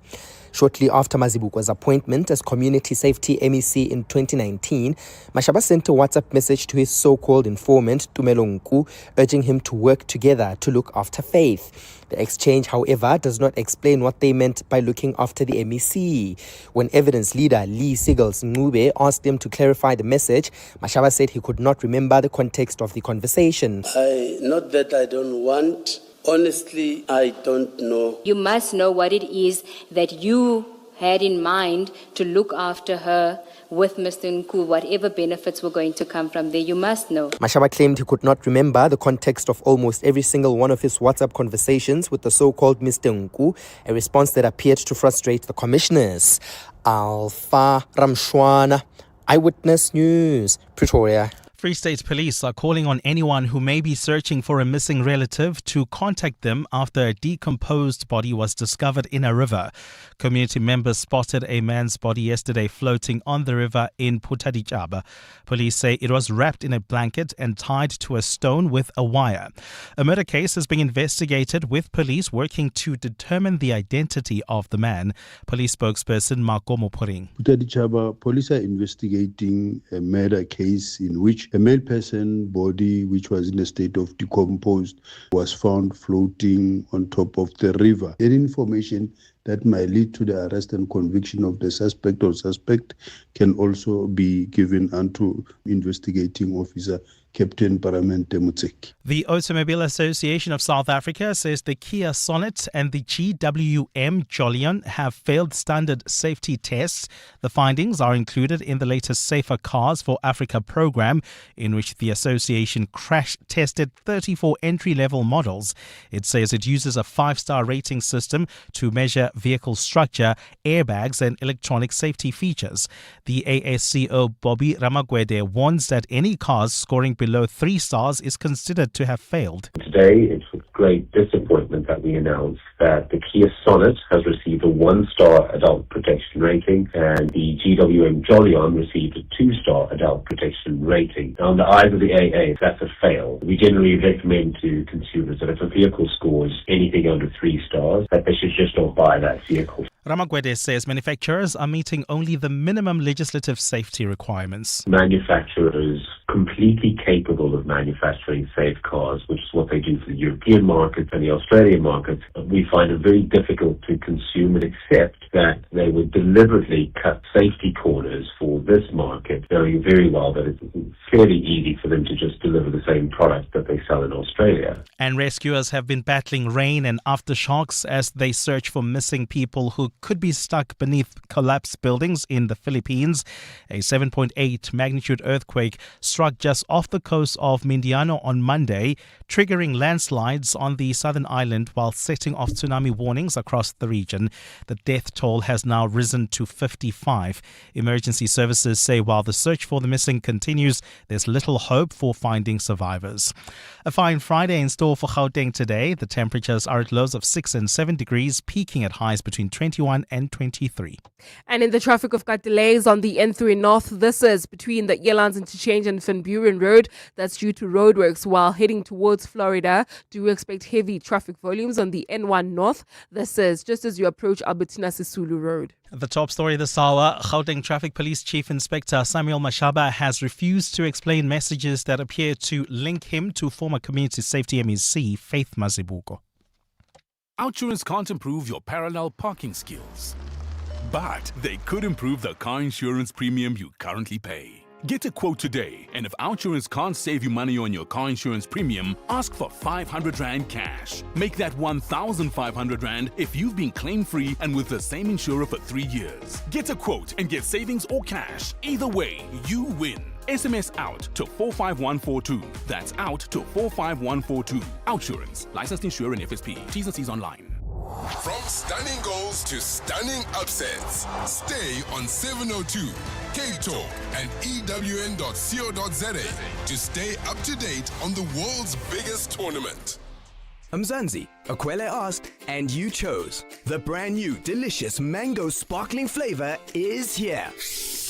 And now, it's time to win. Aquila is giving away grocery vouchers and airtime every day. Plus, you could win one of 2 Suzuki Swift cars. To enter, get your Aquila Mzansi Mango in store and find the unique code under the cap. Sunshine, joy, and refreshment in a bottle. That's the new Aquila Mzansi Mango. T's and C's apply. Breaking news. Motorists are bracing themselves for even more fuel price hikes in June. Or prepare differently. BYD hybrid vehicles use up to 70% less fuel than normal cars. And BYD fully electric vehicles, no fuel at all. Test drive the brand new BYD Atto 2 DMI plug-in hybrid this June and kiss rising fuel prices goodbye forever. Visit byd.coza or your nearest dealership. BYD, build your dreams. What if the problem you faced became the business that changed everything? That's what Nedbank Business Ignite on 702 is all about. And with this year's theme, My Pain, My Purpose, My Solution, we're calling on small businesses that turned real challenges into powerful ideas. You could win 200,000 Rand in cash, plus mentorship, business support, tools to help you grow sustainably. Enter the Nedbank Business Ignite on 702 now at primemediaplus.com or igniteyourbusiness.co.za. Nedbank, see money differently. Nedbank is an authorized FSP and registered credit provider. T's and C's apply. 702. WhatsApp Bongani on 072 702 1702. Good morning, Bongani. I'm referring to your interview with Kim Robinson. It's very interesting what she had to say, and a lot of it makes absolute sense. But what always staggers me with academic people, which I assume she is one, there's almost a sort of a flippancy and, yeah, it's all right, everything's going to come right. But when you think about the devastation, destruction of infrastructures and property and the lives of people because of the theft of money, one has to say, yeah, is it all right? Yeah, it'll carry on, it'll play itself out. I just have a problem with getting my head around that. To sit, to coin the phrase, in an ivory tower, like overlooking a project. Yeah, this will happen, that'll happen. But what about the people that have been devastated in these decades of absolute corruption and crime? Hi, Bongani and 702 listeners. Isn't it strange that you guys are asking what would the youth of 76 say about what's happening in today's South Africa? They are a big reason why we are here, because they are the ones that are sitting in leadership positions. They are the ones that are super corrupt. They are the ones that are appearing at Madlanga Commission, having literally sold this country So yeah, I think they are part of the biggest problem. So maybe we shouldn't be asking them. We can have all the laws in the world. We have good laws. But if the people who are employed to enforce the law does not do their work, the laws obviously can't work. I think as South Africans, we are so desperate not to give offense and, not to criticize. The reality is people have to do, our civil servants have to do their jobs. It doesn't help we have all the laws in the world and nobody's enforcing it. I hear you. I think corruption and crime, we have to bear in mind, are neither new nor unique phenomena in South Africa. We've seen corruption before, and we certainly see it elsewhere in the world. That doesn't mean that the impact they have on our society is to be underestimated. And I think part of what the so-called academic perspective may be is that institution building takes time. And you really only find out how strong your institutions are when things go wrong, when they are tested. And I think as much as we can hear what we are hearing at the Madlanga Commission of Inquiry, I mean, Swiso Zulu just told us now about this traffic officer who couldn't explain certain things, and he just got to the point where he says, no comment, no comment, no comment. And he is then told at the commission, I think it was Advocate Sesi Baloyi who says, you can't just take the easy route out. And if you're not going to give satisfactory answers, we will charge you criminally. So as shocking and as disappointing and as discouraging at times some of what we heard may seem, we've also got to remember the uniqueness of being able to expose our underbelly in the way that we are. And I think that's something I've been saying throughout the morning. Name me one country in the world at the moment where the head of state is about to face an impeachment inquiry process, wherever it may lead, whether he is impeached or not. But just the fact that it can happen is some good news. And as much as the rot happens over time, course correction equally happens over time. 702. What's the question? What's the question is brought to you by Outsurance, a chance for you to win up to 3,000 Rand in cash. First, we've got 1,000 Rand for the answer, and then later 2,000 Rand if you can give us the question. SMS out to 45142 now, and you could save on your car insurance. If you don't, you can ask Outsurance for 500 Rand. Today's answer comes from Danielle. Danielle, please give us today's answer. Today's answer is Brian Habana. Brian Habana, there's a good one. Brian Habana. And tell me, Danielle, have you got yourself a quote from Outsurance? I'm an Outsurance client. You biscuits. 1,000 Rand is coming your way. Danielle says the answer is Brian Habana. She walks away with 1,000 Rand, all courtesy of Outsurance. So if the answer then is Brian Habana, what is the question? Call us if you know on 011 8830 702.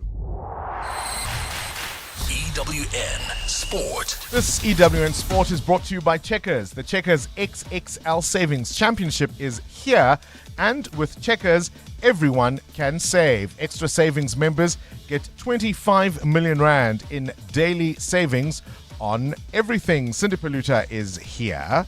I want to read you a text that I got from my friend Happy Njingila, who says... So he wasn't advertising, so take it from whence it comes. He says, our bruised Bafana will advance to the next round. He says, I've seen them when they are wounded. In fright, they fight. But I just loved the Amazing. Our bruised, spelled as in Hugo. That's very clever. That's very, very clever. That's after Bafana lost to Mexico last night in the opening game of the World Cup. And we'll have more for you in the World Cup desk at the end of this bulletin. But first, another World Cup starts tonight. The Women's T20 Cricket World Cup, where hosts England open against Sri Lanka.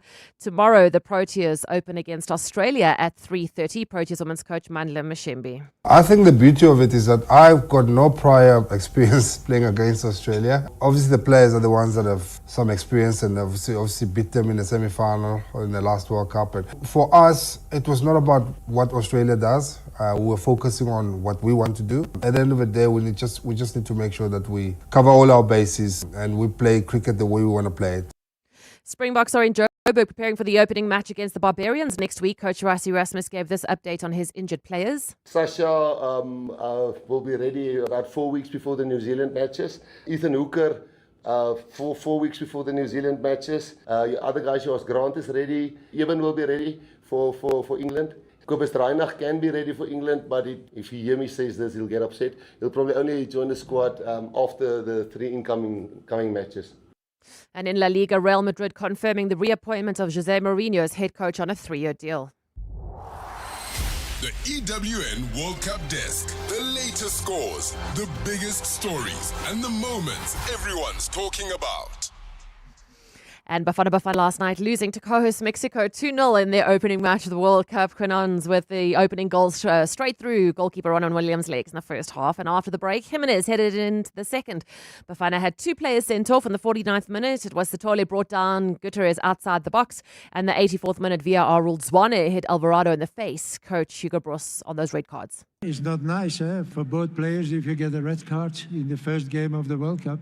The first red card, I think you have to accept it, that I can understand. But the second, I think you can discuss, because it's the player, the Mexican player who blocked my player. It was a little bit too soft to give that a red card. Defender Nkosanathi Sabisi has defended coach Hugo Broos' tactics. We've been a group together for so long now. I think we understand each other's weaknesses and strengths, regardless of the formation. I think the coach came up with the best plan for the game today, and unfortunately for us today, it wasn't meant to be. Also in Bafana's group this morning, Korea Republic coming from a goal down to beat Czechia 2-1. Tonight, Canada plays Bosnia-Herzegovina at 9 p.m. Remember, there is another opening ceremony tonight at 7:30. And then Argentina fans who were denied visas to the USA this year got a chance from a local electronics company to line up. And if they could prove that they had their visa denied this year, the first 100 of them that turned up at the offices in Buenos Aires got free TVs so they could still watch the FIFA World Cup. Cindy Paluta, EWN Sport. From kickoff to the final whistle, this is the EWN World Cup Desk.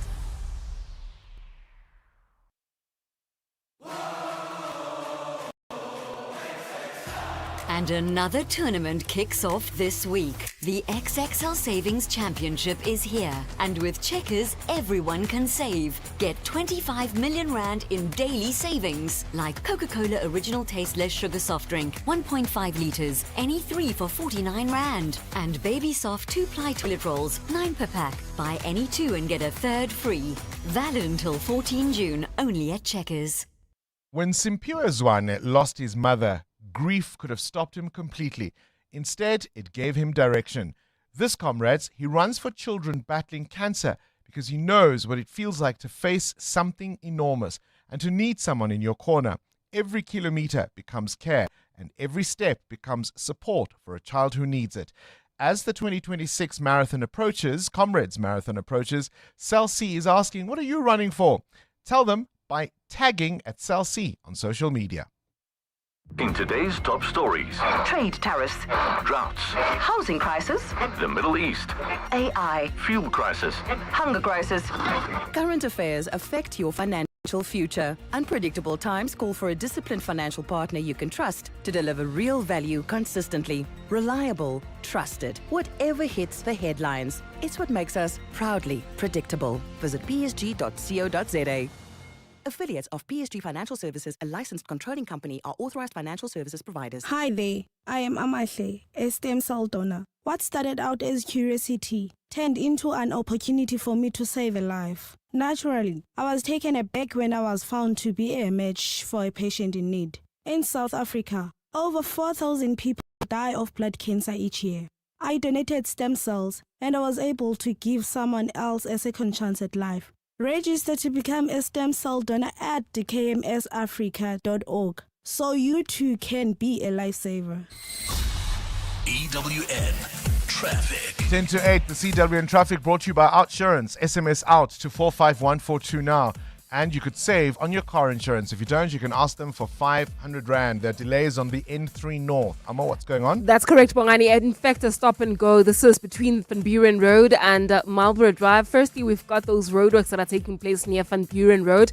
Delays from the airlines interchange. And then as you continue making your way towards Edenvale, more traffic delays. This is between the Kilulis interchange and Morafantin Road, and then of course that accident in Calvin along the N3 North right after Marlborough Drive, also causing delays there. Traveling on the Mike 1 North, peak time delays. This is between the Crown interchange and Empire Road, and then of course approaching Greyston Drive towards the Santon area. I'll have more traffic updates coming up. Do stay tuned. There's more EWN on air, online, and on the EWN app. The Outsurance pointsmen get the traffic flowing smoothly, because when you're late for your anniversary dinner, you forget to get flowers and then you get the look. And well, you know how that goes. Fortunately, with the Outsurance pointsmen easing congestion for 20 years, people get to where they need to be quickly and safely. Just another way you always get something out, in proud partnership with 702. Outsurance is a licensed insurer and FSP. Joburg winter is creeping in. The mornings are colder, the scarves are back, and suddenly getting out of bed feels like an extreme sport. So why not follow the sun? Swap the chill for warm Durban beaches, island time in Mauritius, turquoise waters in Zanzibar, or even a European summer with a vibe. Wherever the sunshine is calling, Flight Centre will help you get there. Visit your nearest Flight Centre store or flightcentre.co.za to start planning. Flight Centre, your centre for travel. 702 Josie, my Josie, is calling on you to walk with the people for the people Sunday, 26 July. There are 3 different inner city routes to choose from. 15 Ks. This is the one that takes you from Ellis Park through town, all the way to Constitution Hill, down to Braamfontein, over the Mandela Bridge, then Newtown, past the Market Theatre, and eventually you wind your way back to Ellis Park. But there are other routes, 5 Ks, 8 Ks, whichever. Enter now on primemediaplus.com and get ready for the 702 Josie My Josie Walk the Talk, hosted by the City of Johannesburg. The XXL Savings Championship is here, and with Checkers, everyone can save. Get deals like Dew Fresh Long Life Milk, a 1 litre 6-pack for $99.99. Powerade Sports Drink, a 500ml 6-pack for $69.99. Save 25 Rand. And Finish Dishwasher Tablets, 45 to 56 per pack for $229.99 each. Save 60 Rand. Valid until 14 June, only at Checkers. 702. What's the question? For 2,000 Rand in cash, all thanks to Outsurance. Please tell me, what's the question? If the answer is Brian Habana, is it Dennis or Denise? Dennis. Dennis. Yes. Please tell me what's the question? What's the name of the legendary South African try scorer who has 67 test tries and helped lift the 1997 Rugby World Cup and was born in 1983. On which day? The day. This day. No, this day, man. Get off a red card, son. I'm old. You're playing for Bafana, are you? Dennis, no matter. You've got the gist of it. 2,000 Rand coming your way. All thanks to Outsurance and 702. And of course, a very happy birthday to the legend himself, Brian Habana. Now, everyone gets insurance for the moment something goes wrong, and when it does, you will need the peace of mind of knowing your claim will be handled fairly. Outsurance keeps performing. The Ombudsman, an independent body that rules on complaints, confirmed in their 2025 annual report that Outsurance had the lowest overturned ratio of complaints received. So why would you want to be insured with anyone else? Get a quote and switch today. Call 08600 60,000 or visit outsurance.co.za. Outsurance is a licensed insurer and FSP. T's, C's, and information online. Hi, this is Alia Itzebet, Hollywood Bets brand ambassador. A reminder that you can still shoot for the stars while playing responsibly. If you or someone you know needs help, call the South African Responsible Gambling toll-free counselling line on 0800 006 008 or WhatsApp help to 076 675 0710. Hollywood Sportsbook is a licensed betting operator. Hollywood Bet supports responsible gambling. No persons under the age of 18 years are permitted to gamble. Winners know when to stop. You know when your people are giving their best, not because they're pushed or pressured, but because they feel supported. And support is making sure they're covered. So if something happens, they can get the care they need. FlexiCare Health Insurance makes it simple for every business to protect their people with affordable health cover. You care, we cover. For a tailored FlexiCare quote, speak to your financial advisor today. FlexiCare is underwritten by ANG, a licensed non-life insurer and FSP, and administered by Discovery Health, a licensed FSP. Breaking news. Motorists are bracing themselves for even more fuel price hikes in June. Or prepare differently. BYD hybrid vehicles use up to 70% less fuel than normal cars. And BYD fully electric vehicles, no fuel at all. Test drive the brand new BYD Atto 2 DMI plug-in hybrid this June and kiss rising fuel prices goodbye forever. Visit byd.coza or your nearest dealership. BYD, build your dreams. 702. 702. What's gone viral? Kabazela is not here. I'm waiting for the with Kabazela. The stand-in Kabazela is here. Rafua Kone, how's it feel? How has it been for you to be Kabazela this week? Or are you waiting for Jonathan to come back? I am waiting for Jonathan to come back. Come back. I took this job really, really lightly. I took this slot really lightly. I didn't realize. And it you're was finding out, really, eh? Yeah. All right, what you got for us this morning? Well, this morning, Bongani, we have a video clip of a lady who is speaking about the unconventional or quirky qualities that a partner should have. And this has nothing to do with your physical appearance, the fact that you're funny, or any of those things that The usual things, the usual right? things we ordinarily look for. But let's take a listen to what she had to say. You're picking the person who's going to be with you on the worst day of your life. That's what dating is. You're picking the cast for the shittiest day of your life. No one likes to say it because it's not romantic. It's the opposite of romantic. But you're picking the person who will be next to you when your life shatters into 1,000,000 billion pieces and God gives you the group assignment of putting everything back together. But unlike in school, you get to pick your partner.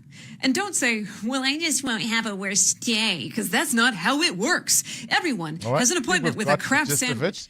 We do want to apologize for that swear word. Swear word thought we that had was taken there. it out. I do apologize for that in that clip right now. But yeah, she's talking about the kind of qualities that you should look for in a partner that has nothing to do with their physicalities or anything like that. And we want to find out from you, what are those qualities? What are those quirky, unconventional qualities that you would instantly like your partner to have? And now we're not talking superficial things right Okay. there. Yeah. So unconventional criteria that you would use to select a mate. Because she says, ultimately, is this person going to handle the worst day of your life whenever that should be and should it come? That's what's gone viral. 702. 702. Feedback with Baphelile Sambo. Baphelile Sambo is in the studio to give us some feedback on the show so far today.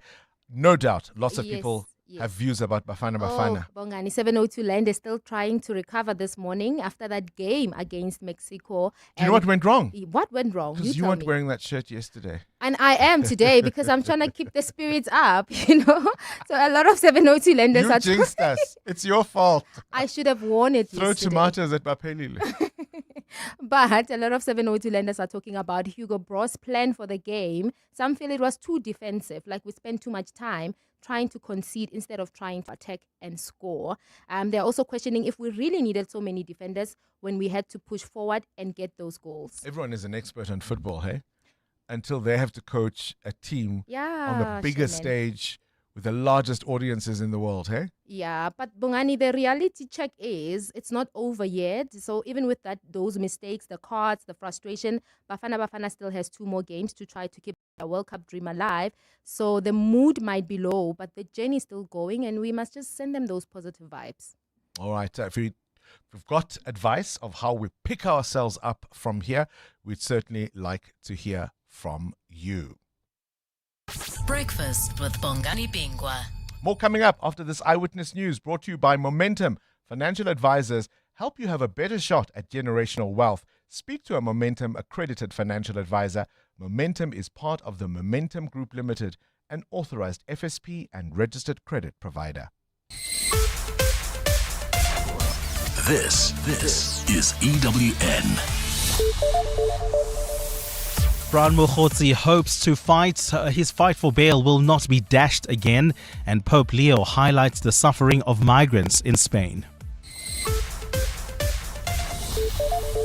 Good morning, I'm Sfiso Zulu. Self-proclaimed political fixer Brian Mokgotsi is set to return to the Johannesburg Magistrates Court today to bring an application to appeal a decision denying him bail. Mokgotsi's bail was turned down after he provided police with 3 incorrect home addresses, raising concerns he could evade trial. He faces charges including unlawful possession of a firearm, perjury and ammunition, and defeating the administration of justice. He was arrested in connection with allegedly staging his own assassination attempt last year. Dimakatso Leshuro reports. Mokgotsi is also accused of trying to bribe the investigating officer in the case to not oppose bail. At his arrest, the state had no plans of opposing his release on bail. However, playing hide and seek with law enforcement and not providing an accurate address has landed him behind bars. He provided 3 addresses, all proving to be false. In one instance, he blamed his alleged landlord for writing a wrong address on a lease agreement. His lawyer, William Sikanja, says it was an honest mistake. There's 3 4s, there's 1 5. You understand? So it was just a matter of 4544 or 454. The address was provided to us in an affidavit by the wife of the applicant. The state is expected to disclose information in the docket today, while Mokgotsi's team are expected to bring an appeal application to take this fight to the High Court. Dimakatso Leshoro, Eyewitness News. Gauteng Traffic Police Chief Inspector Samuel Mashaba is set to return to the Madanga Commission this morning to continue presenting evidence on a major drug bust. Mashaba spent most of yesterday in the hot seat answering questions about his presence in the south of Johannesburg in 2021 when police seized more than 700 kilograms of cocaine. The Commission has questioned why a traffic police officer was involved in processing a large consignment, a function normally handled by specialized SAPS units. Mashaba, however, maintains that he had the authority to be at the scene. Alfara Mushwana reports. Gauteng Traffic Police Officer Chief Samuel Mashaba claims he received a tip-off from his so-called informant, Tumelo Nku, about a truck transporting cocaine from Durban to Johannesburg. Mashaba told the Madanga Commission that because he had been tracking the consignment, he considered the success of the operation to be his own and believed he should have been involved in processing the scene. When the Commission's chairperson, Justice Mbuyiseli Madlanga, asked whether he understood the differing responsibilities of a traffic officer and an SAPS cop, this was his response. There is no difference in being a traffic officer and being a policeman because we work under one boss, that is the state, but given different duties. What's crucial is exactly the difference in duties. Yesterday, commissioners appeared visibly frustrated after Mashaba claimed to have forgotten the context of almost all his WhatsApp messages that were screened at the commission. Alfa Ramshwana, Eyewitness News, Pretoria. KwaZulu-Natal Premier Thamsanqa Ntuli has cautioned civic groups protesting against undocumented migrants to ensure that their demonstrations do not end up being hijacked by crime. Over the last few months, the country has seen a number of protests against irregular immigration, including in KZN. Ntuli yesterday met with the United Nations Human Rights Commission for Refugees and High Commissioners of Pakistan and Mozambique. Nhlanhla Mabaso reports. It's been nearly 6 months since protest action against illegal migrants started in Durban, and demonstrations that started over the enrollment of pupils at the Eddington Primary School have since spread across the country. Yesterday, KZN Premier Thamsanqa Ntuli met with the United Nations Human Rights Commission, who requested the meeting to express concerns over the recent protests. Ntuli briefed journalists after the meeting. To register frustration and concerns about undocumented foreigners is the right thing to do. But ensure that you do not allow criminal elements to hijack a very important platform to encourage a program of action by government that will deliver a turnaround regarding the challenges posed by the undocumented foreign nationals. Meanwhile, the provincial government is expected to host a provincial summit on illegal migrants just 5 days before the shutdown. Nhlanhla Mabaso, Eyewitness News, Durban. In Spain, Pope Leo will meet migrants and hold an open-air mass on the island of Tenerife today to end a visit that has highlighted the plight of irregular arrivals. The leader of the world's 1.4 billion Catholics is concluding his trip with a call for more help for migrants and action against traffickers as immigration remains a hot topic of political debate. Tenerife is one of the Canary Islands in the Atlantic which have become a gateway for tens of thousands of irregular arrivals seeking a better life in Europe.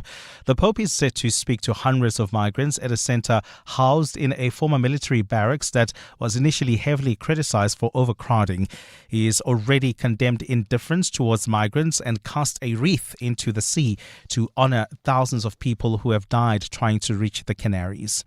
Gold is trading at $4,178.23 an ounce. The rand is at 16.53 to the dollar, 21.87 to the pound, 18.87 to the euro. Brent crude oil is at $88.58 a barrel. And in the traffic, we've got an accident reported on the N3 South, right near Modderfontein Road. It's causing heavy delays. And traveling on the N3 North, do expect delays as well. This is just as you head towards Alexandra coming out of the Gilulis interchange. And in your sport, Bafana coach Hugo Bros says it's too soon to write his team off following last night's 2-0 World Cup loss to Mexico. In the same group this morning, Korea Republic beating Czechia 2-1.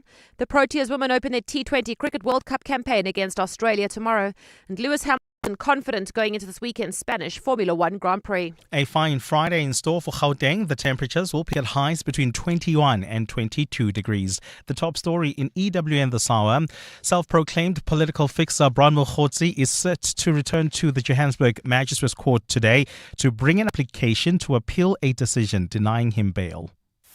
EWN, in touch, in tune and independent. For the latest, visit ewn.co.za or download the EWN app. They say the early bird catches the worm. Great advice, unless you're the worm. Generic so-called wisdom doesn't work for everyone, so I settle for a financial plan that's one size fits some. Momentum accredited financial advisors take the time to get to really know your unique situation. Advice meets your context. Momentum, your journey to success. Momentum is part of Momentum Group Limited, an authorized financial services and registered credit provider. On Sunday, 26 July, 7:02 Josie My Josie Walk the Talk unites us all in the iconic Joburg CBD. 7:02 Walk the Talk. Abize bonke. Enter now on primemediaplus.com. This Youth Month, 702 Breakfast with Bongani Bingwa. Commemorates the youth of 1976. Let's walk the talk. This is Breakfast with Bongani Bingwa on 702. Let's walk the talk. 8 minutes after 8 o'clock. The other thing we need to think about is the big names that are popping up at the Madlanga Commission of Inquiry. Yesterday, there was this extraordinary moment where Advocate Lee Siegels Ncube and the Commission Chair, Judge Mbuyiseli Madlanga, challenged this Chief Mashaba's explanation. Remember, he's the traffic officer who's been under the cosh for the last couple of days. WhatsApp messages that implicated some very, very senior higher-ups who unfortunately aren't here to speak for themselves. In case you missed it, have a listen to this moment. Who's Didi? Didi is Tumsa's uncle. Whose uncle? Tumelo's uncle. And who is he? He passed away. Can you give me his name? Kebi Mapatu. Is that the name? Yes. And what were you meaning by he's back? Just before that, why do you call him DD? Isn't DD supposed to be initials of a person? Like I said, commissioners, when Nku calls me or calls somebody boss, I automatically call boss. As to who he means, I don't know. Is it? But this is you writing here. This is not Nku. Sorry, Advocate Ncube. This is you saying, I see DD is back. Yes, Commissioner. So what is the name of this person that you call DD, and why do you call them DD? He calls Kebi Mapatu DD. But why is that not KM? Why is it DD? That I'm not sure. So let me explain if you're confused. So there was a WhatsApp message where Chief Mashaba writes, Dumza, I see DD is back. Let's proceed with our business. Right? So what he's been questioned about there is to say, so who is DD? And then he says, no, it was the late Deputy Minister, Kemi Mapatswe. So they're asking him, so why would you call Kemi Mapatswe, beg your pardon, DD? And he says, no, I mean, if people call Muteo boss, for example, I just sort of fall in line. If everybody calls him boss, I call him boss. I never tried to find out why Kemi Mapatswe is called DD. I just carried on calling him DD. Doesn't hold, does it? The suspicion, of course, is that the said DD is the former deputy president. The cat with 9 lives. Remember him? DD Mabuza? He continued being asked even more questions, and he then adopted a different strategy. The less said, better. The less said, the better, he thought. No comment, Commissioner. No, you have to have a comment. You choose the easy way to wind the clock down. When you say no comment, it's simply you're just winding down time. And maybe we should remind you that you do have an obligation to give satisfactory answers. And if you don't, it is a criminal offense. The Commission will lay a complaint with the police for you to be prosecuted. Can I give advice to anybody who may be listening to us, who may yet appear before the Madlanga Commission of Inquiry? In isiXhosa we say, eat me, O great beast. Eat me, O great beast. You say it in English? I'm translating directly. Okay, I need you to say it in English. Silondile. Do your worst. Hear everything. Sing an aria. Sing like a canary. This evasive, dodging, lying, twisting, you're only going to make things worse for yourself. This is Breakfast with Bongani Bingwa on 702. Let's walk the talk. The stand-in Kabazela today wants to know those unconventional traits or criteria you have for selecting a mate. So we're not talking their humor, their appearance, their qualifications, something unconventional that for you matters a great deal in your selection of a mate. We played a video, I think it's got something like 170,000 views so far, that says what you really are looking for is the person who can be there on the worst day of your life. What for you is that unconventional trait you look for in selecting a mate? Breakfast with Bongani Bingwa. Morning, 702 and Bongs. I think our coach also played a big factor in us losing yesterday. I mean, our midfield was chasing shadows. I don't know where Tembazwane was going. I don't understand why we didn't start with a full force attack with Apollos and Mofokeng in the starting lineup. The guys were nervous. Our midfield was shaky. Our defense, it was just. I honestly don't know what we were doing yesterday, to be honest. And our subs, oh my word. But anyway, there's no coming back. They are coming back. Good morning, 702 lenders. Gift Jeff from Alexandra. Listen, Bati, we should not be negative about this result. We should stay positive. Sivalida Hama red card. We have 2 red cards, they have 1. So that's a positive side. Thank you. Good morning, Bongani. This is Sharon. First of all, what I'd like to say is how are we going to pick ourselves up? We need to get a South African coach. Let's first start at home because I think our people understand our people better. So they can put a better team together. That is what we need to do in South Africa. Joe and said for the results for Bafana, but just to throw any bit of humor, my daughter is seriously considering that they need to stop chewing gum. Then they'll take their game seriously. So this is Simon Vilfian Park. Remember when we did that the last time in 1998? I think we canned Carlos Queiroz and then we hired Ucho Mosono. Remember his celebration when he would pull his arms towards himself at the World Cup? We got 2 red cards yesterday. In 1998, in that opening game, we got 2 own goals. Remember Pierre Issa?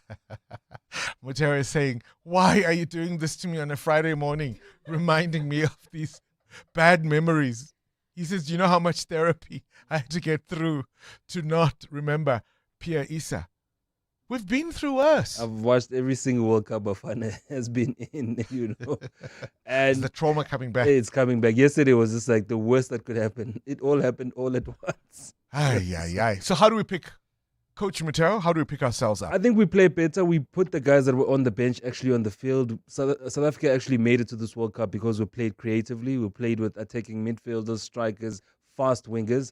Just let the boys play. This thing of hiding and trying to defend our way to the next round, it will never work. If we lose playing like that, I'm very, very proud. We'll go out with some honor. Yeah, I don't want to lose like we did yesterday. Coach Amo?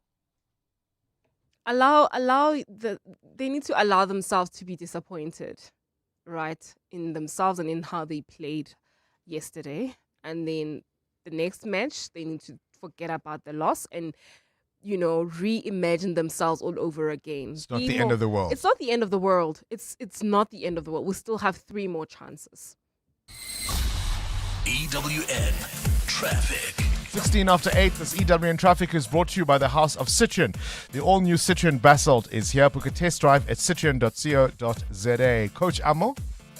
Well, Coach Bongani, we've got delays on the N3 North. This is due to an accident right near Modderfontein Road. It's causing heavy delays coming out of the Kilulis interchange. There's also queuing traffic on the M1 North between the Crown interchange and Car Street while traveling to in the city of Tshwane. We've got delays on the N1 South. This is just as you approach Rigel Avenue due to an accident scene. If you come across anything else on the roads, do send us a report on the X at EWN Traffic. There's more EWN on air, online, and on the EWN app. The all-new Citroen Basalt is here. With keyless entry, wireless Apple and Android CarPlay, it's made to look good and to make life easy.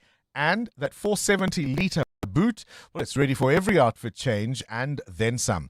The all-new Citroen Basalt Coupe SUV from 354,000 Rand. Register now for the limited launch deal assist of up to 40,000 Rand. Book a test drive today at citroen.co.za. T's and C's apply. 702 salutes the youth of 1976. Who dared to walk the talk has done so many things and change the course of history forever. The groundbreaking musical Ngoli, A Fierce and Fabulous Life, returns to the UJ Theatre on the Kingsway campus in Auckland Park this weekend. Ngoli celebrates the life of Simon Ngoli, who was an anti-apartheid activist, an LGBTQ pioneer, AIDS activist, organizer of Joburg's first Pride March. Ngoli explodes on the stage, combining voguing, dance, rap and video projections. It's a powerful story of a remarkable young freedom fighter who changed South African history. And there are 3 performances only this weekend of Ngoli at UJ's Theatre. And then, of course, it'll head to Germany for its European premiere. Ngoli tickets are available now on Quicket. You know when your people are giving their best, not because they're pushed or pressured, but because they feel supported. And support is making sure they're covered. So if something happens, they can get the care they need. FlexiCare Health Insurance makes it simple for every business to protect their people with affordable health cover. You care, we cover. For a tailored FlexiCare quote, speak to your financial advisor today. FlexiCare is underwritten by ANG, a licensed non-life insurer and FSP, and administered by Discovery Health, a licensed FSP. Your boss noticed. Your ex noticed. The neighbors definitely noticed. Because some cars say, I rented a car, and some cars say, I rented the car. Sani Sixt Rent a Car. Premium rentals. For people who don't settle. Choose the right car. Rent Sani Sixt on sani.co.za. What if the problem you faced became the business that changed everything? That's what Nedbank Business Ignite on 702 is all about. This year's theme, My Pain, My Purpose, My Solution. So we're calling on small businesses that turn real challenges into powerful ideas. 200,000 Rand in cash is up for grabs. Mentorship, business support, tools to help you grow sustainably. Enter the Nedbank Business Ignite on 702 now at primemediaplus.com or igniteyourbusiness.co.za. Nedbank, see money differently, an authorized FSP and registered credit provider. T's and C's apply. This is Breakfast with Bongani Bingwa on 702. Let's walk the talk. It is certainly one of the hot button issues at the moment, employee well-being. It's no longer just an HR initiative, it is a business imperative. Many employees deal with stress, with burnout, financial pressure, personal challenges, their own physical health. And all of that, of course, will have a direct impact on any business productivity, engagement, absenteeism, and retention. These challenges don't just stay at home. They come with the employees to work, and one cannot ignore them. John Judson is the CEO of Kaelo, and he joins us now to unpack what really matters in terms of employee well-being and how organizations and businesses, and indeed leaders, can cope. John, a very good morning to you, and welcome to 702 Breakfast. Thanks, Bongani. It's great to be here. Kaelo, of course, is one of our key partners for the Josie, My Josie 702 Walk the Talk. Yes. Employee wellness is, as I said in my introduction, an imperative. It's not just an HR tick box exercise. Yes, absolutely. And particularly if you think about mental health, 35% of South Africa have some form of mental health condition, and the tip of that iceberg is 7% of all deaths are unfortunately suicide. So we're seeing quite a sinister view, and corporate South Africa has a very powerful role to play in providing access to that. So only 1 in 10 people have access, and corporates are able to provide that service to their staff and their families in a way that is good for business and good for them. Do corporates take sufficient care around how employees are handled in terms of wellness? Perhaps at executive level, it's fairly obvious what needs to be done, but at a more junior level where employees don't always have a voice, is that something we could do better in? We certainly can do better, and I think it is changing. I think corporates understand the power of doing something for all employees, for the brand, but also for commercial outcome. And we're seeing also upward pressure. More people want to do something about their health and their mental health. And the 702 Walk the Talk is a great platform to share that initiative. What are some of the challenges that employers need to think about in terms of their workforce today? Well, the challenge, I think, is twofold. The one is to do something meaningful that produces a health outcome, but also to do it in a way that is commercially sustainable. And so that's a big thing that we're focusing on as Kaelo and Kaelo Lifestyle. We want to produce a health outcome for that employee and their families, which we do. But if we can measure it from a commercial perspective through different parameters like employee value proposition, absenteeism, production parameters, then it makes a big difference. How do you do it? How does Kaelo Lifestyle support employees? We do that through various mechanisms, and I think it's important to note that we're not only doing it for people that are in mental health distress. It's also for people who want to do something positive about themselves to improve themselves. The way we do that, we have 24-hour, 7 days a week access through phone calls, WhatsApp chatbots, different mechanisms to get access. And people engage with our counselors or our health coaches or our mental coaches, and they can do that through technology or in person. And we work with people to improve their specific situation. John Judson, appreciate your time, CEO of Kaelo, with us in studio, talking to us about why employee well-being is a business imperative. 702. The Worldview. News from elsewhere in the world. John Adderley standing in for Adam Gilchrist. John, good morning to you. Let's start with President Trump. Is there now a deal to end the conflict with Iran? Well, according to Donald Trump, there is. He told reporters at the White House that a great settlement has been made and the documents will be finalized over the next few days. He also said that his understanding was that the Iranian Supreme Leader Ayatollah Khamenei had personally approved the deal. But of course, we have been here before. Numerous earlier such claims by the US president have come to nothing. Some commentators say that Donald Trump believes the more he says something significant is going to happen, the more likely it is that it will happen. But, that clearly is not the case, and it doesn't look like it's necessarily the case here. President Trump did cancel further planned strikes against Iran, saying that there had been progress in peace negotiations. He had earlier threatened to hit Iranian targets very hard, but the cancellation of strikes comes after 2 nights of heavy bombardment from both sides. Iranian retaliation targeted American bases in the region, but it was relatively quiet last night. An Iranian foreign ministry spokesperson described talk of a deal as speculation. He said that nothing has been finalized, and Iran's top negotiator warned that Washington's impulsive decisions and erroneous strategies would create an endless quagmire that would leave the US stuck for years. So, no resolution yet. No surprise there, probably. I noted with some interest the interview that Trump walked out of the other day. Everyone focused on that moment, but there was also that little moment where he couldn't remember the Supreme Leader, the name of the Supreme Leader from Iran. So who knows what happens next. To Britain we go now, John. I think we've got now 20 resignations of ministers in Sir Keir Starmer's government. Yes, and 7 in the last month alone, 2 of them yesterday, both from the Ministry of Defence, as if things were not perilous enough for the UK Prime Minister, who could be facing a leadership challenge very soon. The Defence Secretary, John Healey, until yesterday, very loyal, he resigned suddenly, saying the government is not spending enough on defence to keep the country safe and to keep our armed forces safe at a time of increasing threats. John Healey says a long-delayed investment plan, it's been delayed for over half a year now.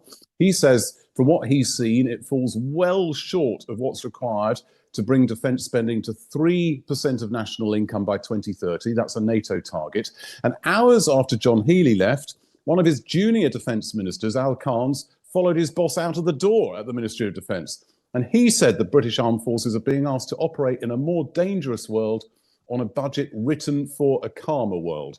Well, stepping into the breach, a former soldier, Dan Jarvis, now has the unenviable role as the new Defence Secretary. Can he take forward the investment plan that his predecessor, John Healey, has so comprehensively dismantled? Well, Sir Keir Starmer is insisting that his government is delivering the largest sustained increase in defence spending since the Cold War. But, this is another huge blow to Keir Starmer's already seriously weakened leadership.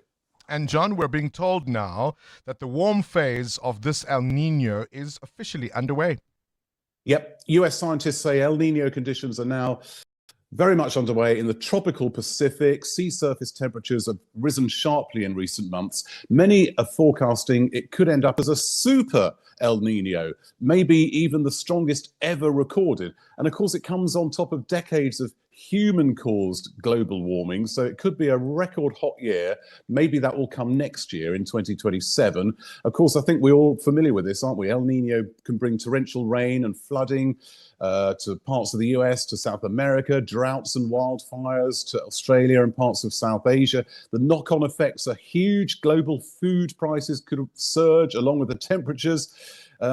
Harvests are disrupted, rice, coffee, palm oil and bananas, and that pushes up prices. And the bigger concern is that it all happens on an already much hotter planet. And experts are saying it means the actual temperatures in affected regions could well be unprecedented as the warming from El Nino is topped up by climate change. Well, we'll wait and see how the temperatures rise. This is, of course, on the back of financial meltdowns and wars and all sorts. John Adderley with this morning's Worldview.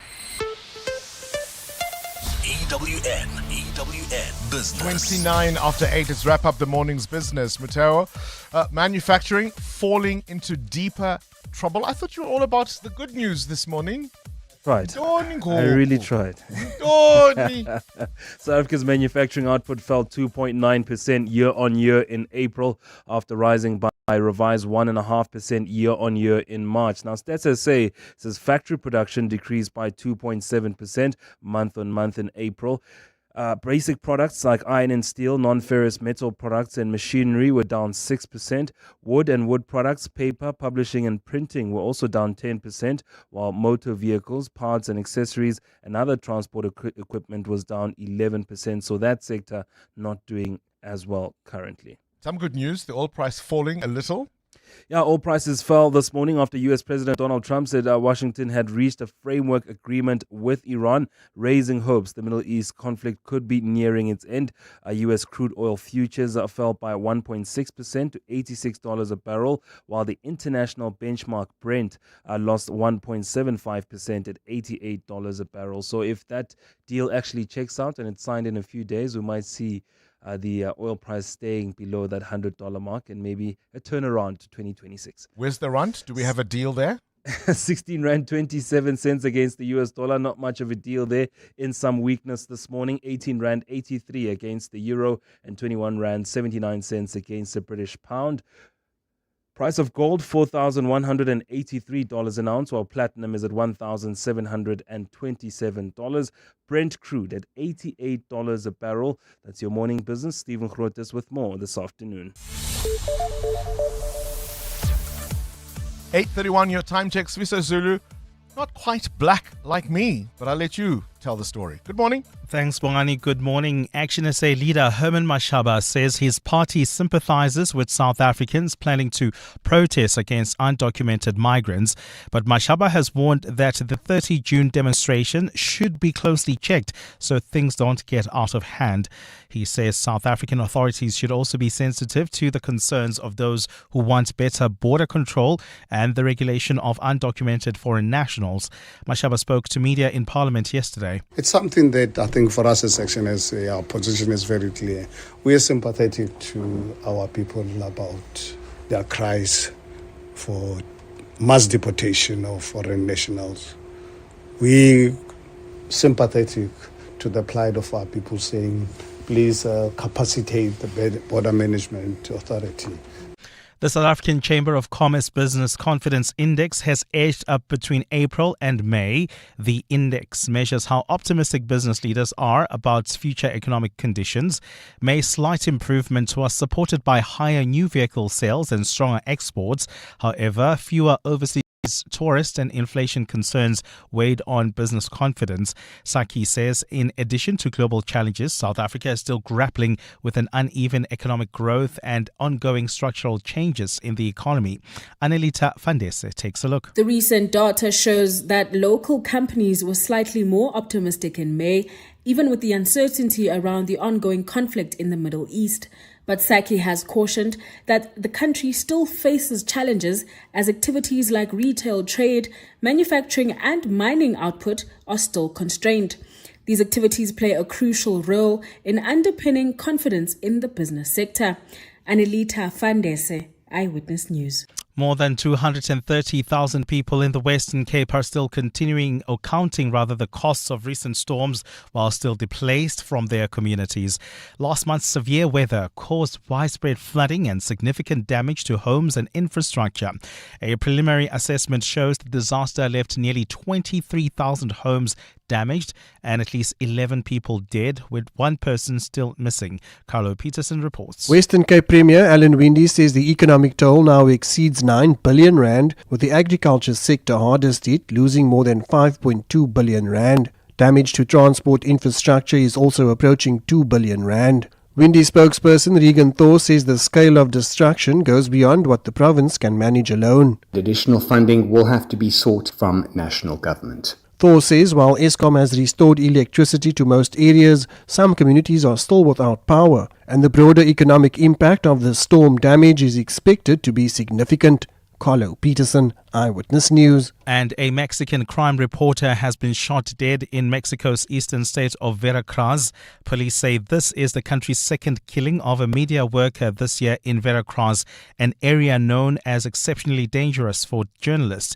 The Veracruz prosecutor's office confirmed the killing yesterday, while the State Commission for the Attention and Protection of Journalists identified the victim as Luis Angel Lopez Valdez. He was the director of a local media outlet and a reporter for the Vanguardia de Veracruz newspaper. The newspaper says Lopez Valdez was walking along a street in the city of Poza Rica when he was intercepted by gunmen who shot him at close range before fleeing. He specialized in police and security reporting and had allegedly been receiving threats due to his reporting. A reporter who worked with Lopez Valdez says his colleague was under state protection measures. A fine Friday in store for Gauteng today. The temperatures will peak at highs between 21 and 23 degrees. And in the traffic, we've got delays on the N1 North. This is just as you approach the Baklu interchange. An accident is reported there.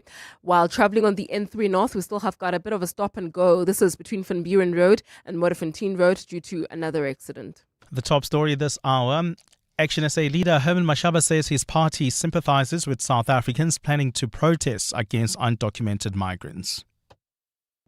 Hi, this is Teko Modise, Hollywood Bet's brand ambassador.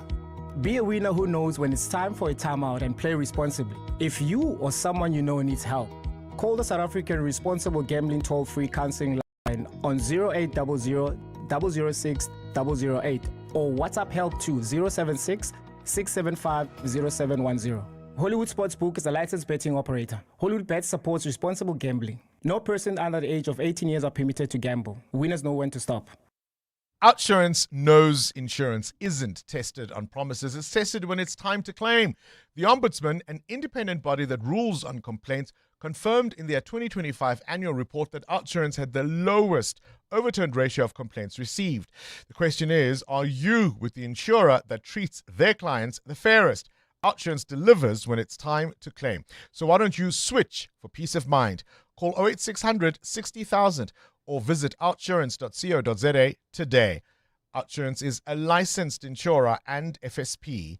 T's, C's, and information online. Breaking news. Motorists are bracing themselves for even more fuel price hikes in June. Or prepare differently. BYD hybrid vehicles use up to 70% less fuel than normal cars. And BYD fully electric vehicles, no fuel at all. Test drive the brand new BYD Atto 2 DMI plug-in hybrid this June and kiss rising fuel prices goodbye forever. Visit byd.coza or your nearest dealership. BYD, build your dreams. Joburg is more than just a city. It's an energy, a pulse, and a feeling connecting everybody. The heart of Mzansi. It's Joburg, you know? In celebration of this, 702 has partnered with Jozi My Jozi, and we're calling on you to walk through the city center with us. Walk the talk. In the 702 Jozi My Jozi Walk the Talk. Babize bonke. On Sunday, 26 July, we're going to the iconic Joburg CBD, the home of dream creators and operators, where we dominate and history make. So join us and be a part of something special. I'm ready to rock this book. Because when Joburg walks together, extraordinary things happen. Enter now on primemediaplus.com and get ready for 702 Jozi My Jozi Walk the Talk this July, hosted by the city of Johannesburg. Walk with the people, for the people, for our Jozi. Babize bonke. Enter Walk the Talk now on primemediaplus.com. 702. WhatsApp Bongani on 072 702 1702. I believe Bafana gave too much respect to the Mexican, to the point where we were looking at as if we were scared of the Mexican. No attack, no ambition at all of winning that game. So I don't know what the coach was thinking, but let's hope that the second game will be much better.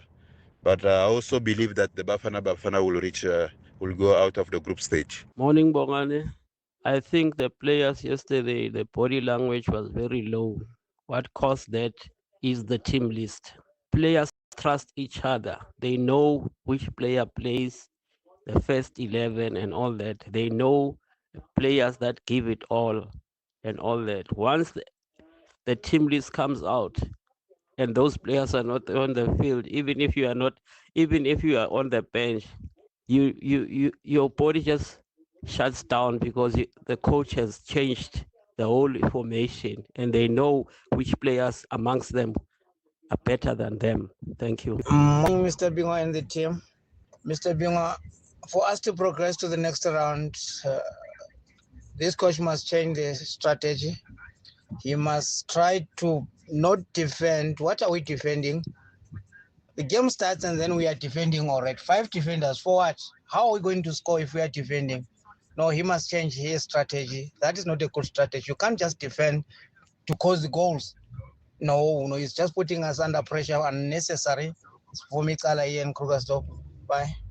I did say a little earlier on, everybody tries to be a coach when something like this happens. There was even a suggestion, Cindy Paluta, that we don't need foreign coaches. And I said, do you remember what happened the last time we tried that at a World Cup? When we got rid of Carlos Queiroz and put in John Mosono? It just didn't end well. The truth is, last night wasn't great, but you just never know, right? You just never know. I'm going to go back to the Teboho Mokoena 3-point issue when we thought, oh, it's tickets. But somehow they came through and they won those games. It could still happen. Cindy? You're so cute. EWN Sport. Must be my chest. Bongani, let the people feel their pain. Let them allow them. Let them feel heard. Listen, I just want to be the sage when they come back, hey? And then remind them of you were just happy to even be at the World Cup and Right. qualify. There we We've go. never got out the group stages. There we go. And all is not lost. That's according to Bafana coach Hugo Bross. He says it's too early to write his team off. In a tournament, you never have to think too far because everything can happen.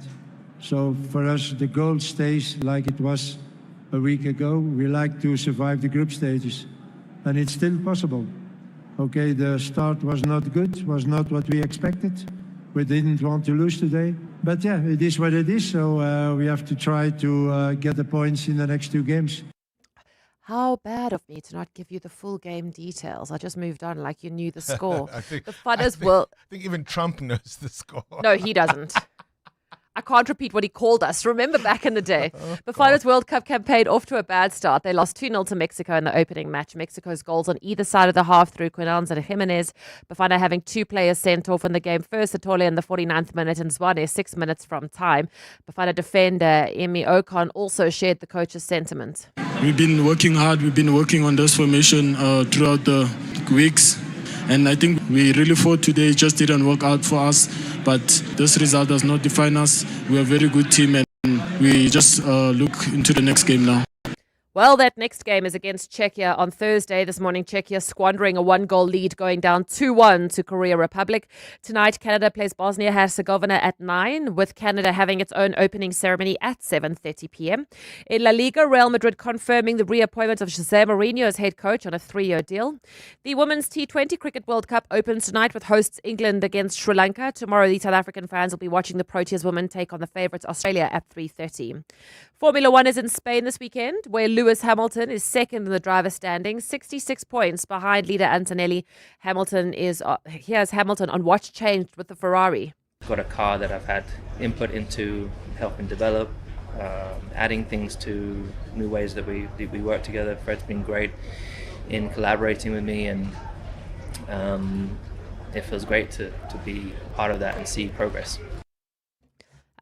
Springbok coach Rassie Rasmus has confirmed that R.G. Snyman, Kwagga Smith and Ron Venter won't be back in action this year. They're injured.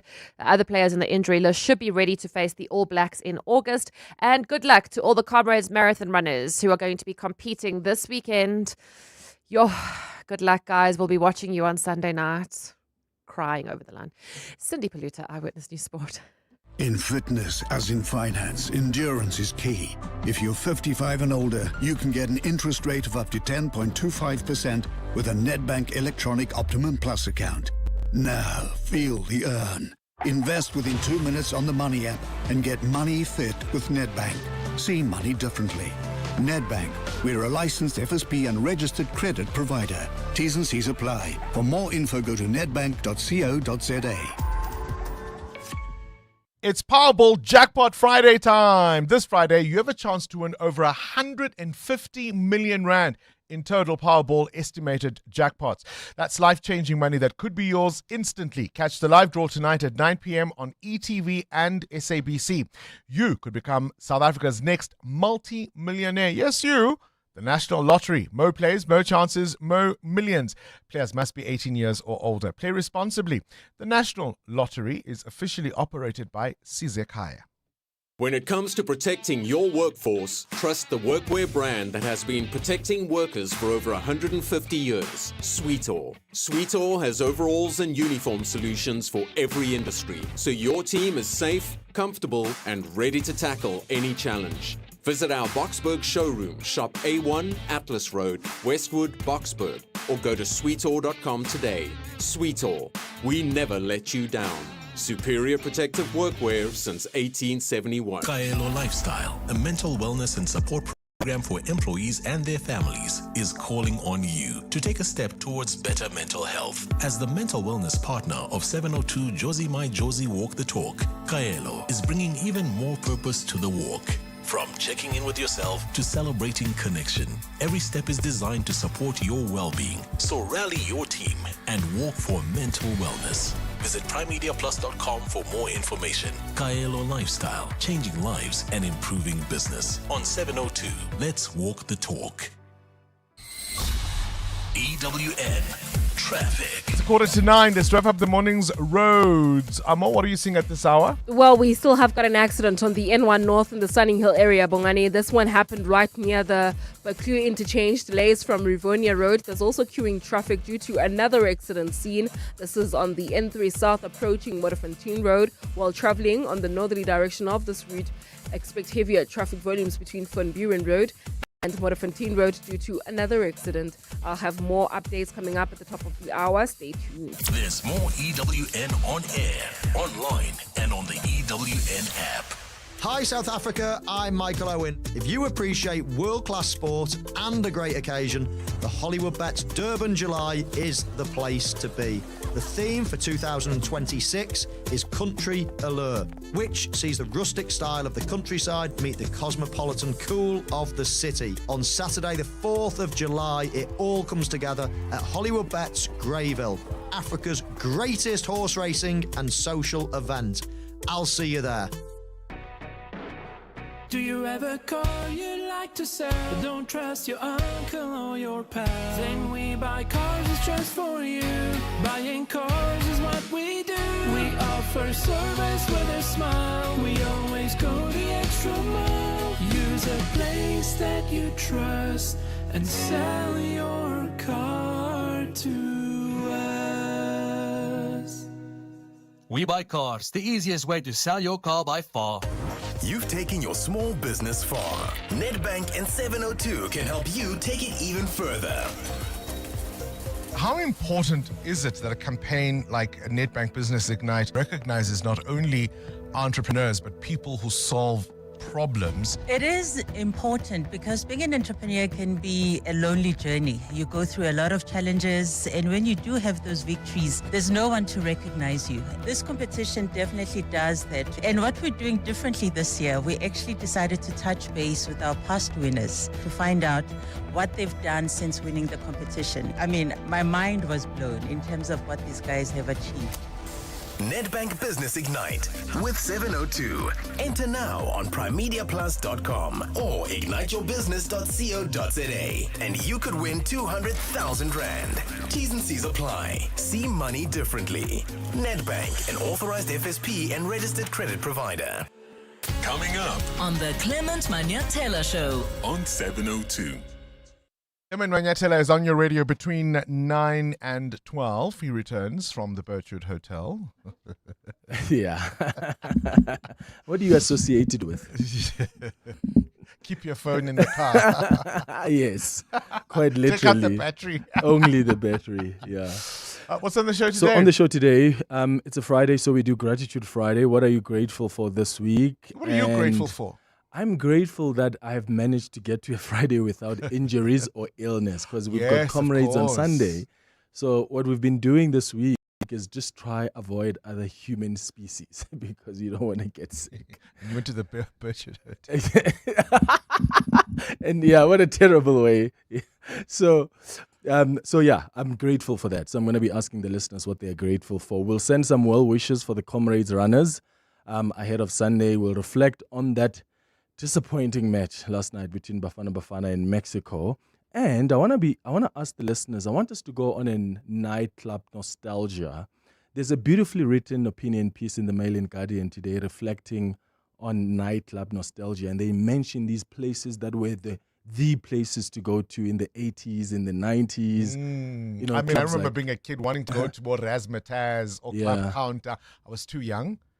And by the time I was old enough, Yeah. But what is that one place for you recently that, I mean, I've had a listener I'm who's so called. old, Clement. I'm no longer the clubbing age. But you've been to Baba Black Sheep. Yeah, it's not a club.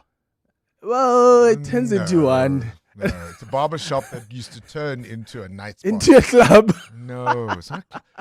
Clearly, you don't go I've go been clubbing. to Baba Black Sheep at least twice. It's not a club. For me, no, it's. We'll ask the listeners what they think it is, okay? And then at 10 o'clock, we're going to do the Across the Desk feature. And today I'm hosting social workers on Across the Desk. We wrap up the show at 11 o'clock with our relationship feature. Today we're doing a sex and intimacy Q&A. So we've brought you our quarterly sexual health Q&A where we tackle everything from sexual wellness to reproductive health. Today we're focusing on sex and intimacy. There's an SMS here that says, Clement, the bar at Birchwood is not a club. Your boss noticed. Your ex noticed. The neighbors definitely noticed. Because some cars say, I rented a car. And some cars say, I rented the car. Sani Sixt Rent a Car. Premium rentals. For people who don't settle.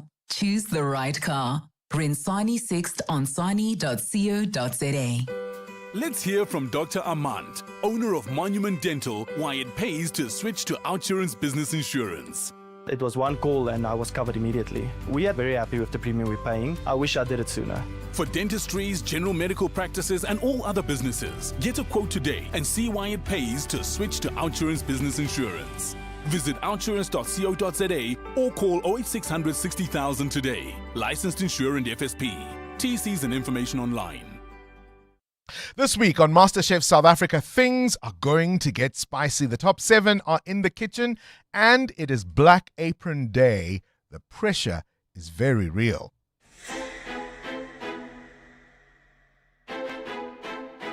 Ooh, that ominous music. This week, the home cooks are celebrating one of the most loved dishes in the world, curry. From Durban curry to Thai green curry, Indian classics, and fragrant global flavors. The judges want a proper feast. Contestants, for this challenge, we'd love for you to cook us a MasterChef-worthy curry feast. Think of something you'd cook for family and friends on a Friday or a Saturday night. We'd like a curry that's protein-based, so think of chicken, meat, paneer, amaqanda. We'd also like a vegetarian-based curry. You need to give us at least 2 sides. For the curries, you're looking for a balance of heat, texture, flavor, and it just has to be delicious. You've got an open pantry, you've got 90 minutes, and your time starts now. Catch MasterChef South Africa this Sunday at 6 p.m. on ETV or stream it on EVOD at watch.evod.co.za. This is Breakfast with Bongani Bingwa on 702. Let's walk the talk.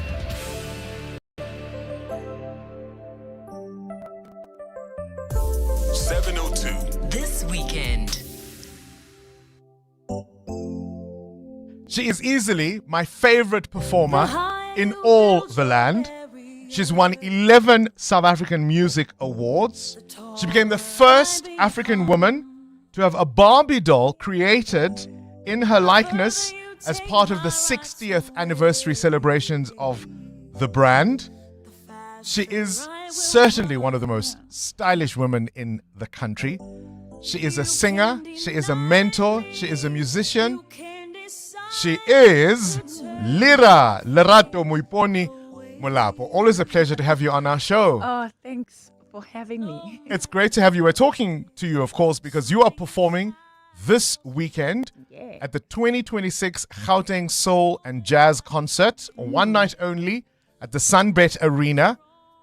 You're singing alongside Zonke, Judith Sepuma, Mafikizolo, and of course the Grammy Award-winning jazz saxophonist Kirk Whalum. What does it feel like to hear your name amongst such a star-studded lineup? Yes, I deserve to be. Yes. I mean, it's a pity they're not here because I should really be asking them, what does it feel like to be singing with Lyra and performing with Lyra this weekend? I'm so glad. I'm looking forward to the show. I love performing at Sunbet Arena. It's such a great and grand stage. I saw you, I think 2 weeks ago, Yeah. and this was, of course, at the tribute show. Yes. And you were lovely. The performance Thank was you. absolutely top draw. Your confidence, your moves are back. Yes. And I just feel like we've all been on this journey with you, and to watch the love affair your fans have with you, how humbling is that? Oh, it's so humbling. And they give me support and they hold me in love. So I struggled to sing Miriam Makeba's music because I struggle with vernac. But I did it, but they supported me in an amazing way. So for context, I mean, obviously, I think many people who are listening to us would remember that awful moment where you had the stroke. And Yeah. I was surprised to hear you say at that concert that part of what you've had to learn is your memory recall of languages Yes. has been a challenge, and that's why you struggle with vernac. Yeah. I didn't hear it. I've practiced really hard. I promise you, I didn't hear it. So every time you sang even when you sang Sukundu Moshe Liklesha, I thought, okay, how's this going to go? Yeah. You were flawless. Yes, I've been practicing that. I've been singing for 3 years. So You're back at it. Yeah. Listen, yeah. you sound the strongest. You sound the strongest Thank I have you. heard you. But I think the other thing is that with your music, it's such sing-along. Yeah. So what does it feel like for you to remember the moment when you wrote the song and what you were thinking about in your life, and you walk on stage, you sing one note, the entire venue stands up, we become like your choir, your background singers? I don't know how to describe that. It's so amazing and it's so fulfilling to know that I wrote music that people love, and after so many years that people love. It's unbelievable. I mean, Yeah. if I go back to 2006, I think that's when we really saw you Yeah. taking center stage. That's 20 years ago. Yes. You've had this career, hey? Yeah. I have had a career for 23 years. Yes. But 20 years is when The I mainstream. became, yeah. Because you started out with Arthur Yeah, Mafokate, right? in 2001. Was it 2001? Yes. Oh my goodness. Wow. What were you thinking? I mean, did you have a direction? Because I think one of the things you've also found is your career stands quite unique Yeah. in terms of what people are performing and what people have been doing these last 20 odd years. You start off with Mafokate. Did you always have this direction in mind, or did it sort of happen along the road? I wanted to be an R&B singer, Yes. but R&B wasn't taking off. And in the when I was with Arthur, I saw how the girls we were treated, sort of like The language sometimes it takes time, but it wasn't a good experience. It wasn't a good experience. So I wanted to shape myself into an artist that could be respected. So I changed my sound to be What more we hear. Yes. And that's why you've had this longevity. Yeah. It's Pride Month. Yes. I think one of the biggest sections of your audience, your supporters, has to be the LGBTQ community. Yeah. What's your Pride message? Oh,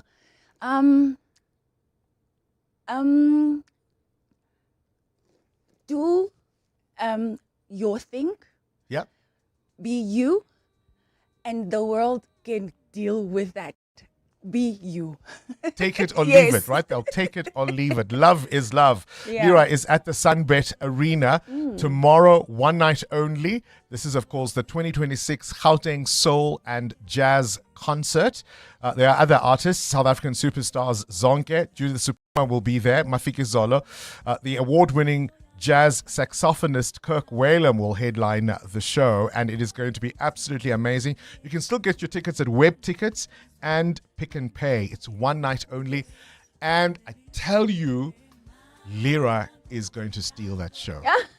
You phone me on Monday and tell me I'm wrong. Thank you for coming in. Thank you for having me.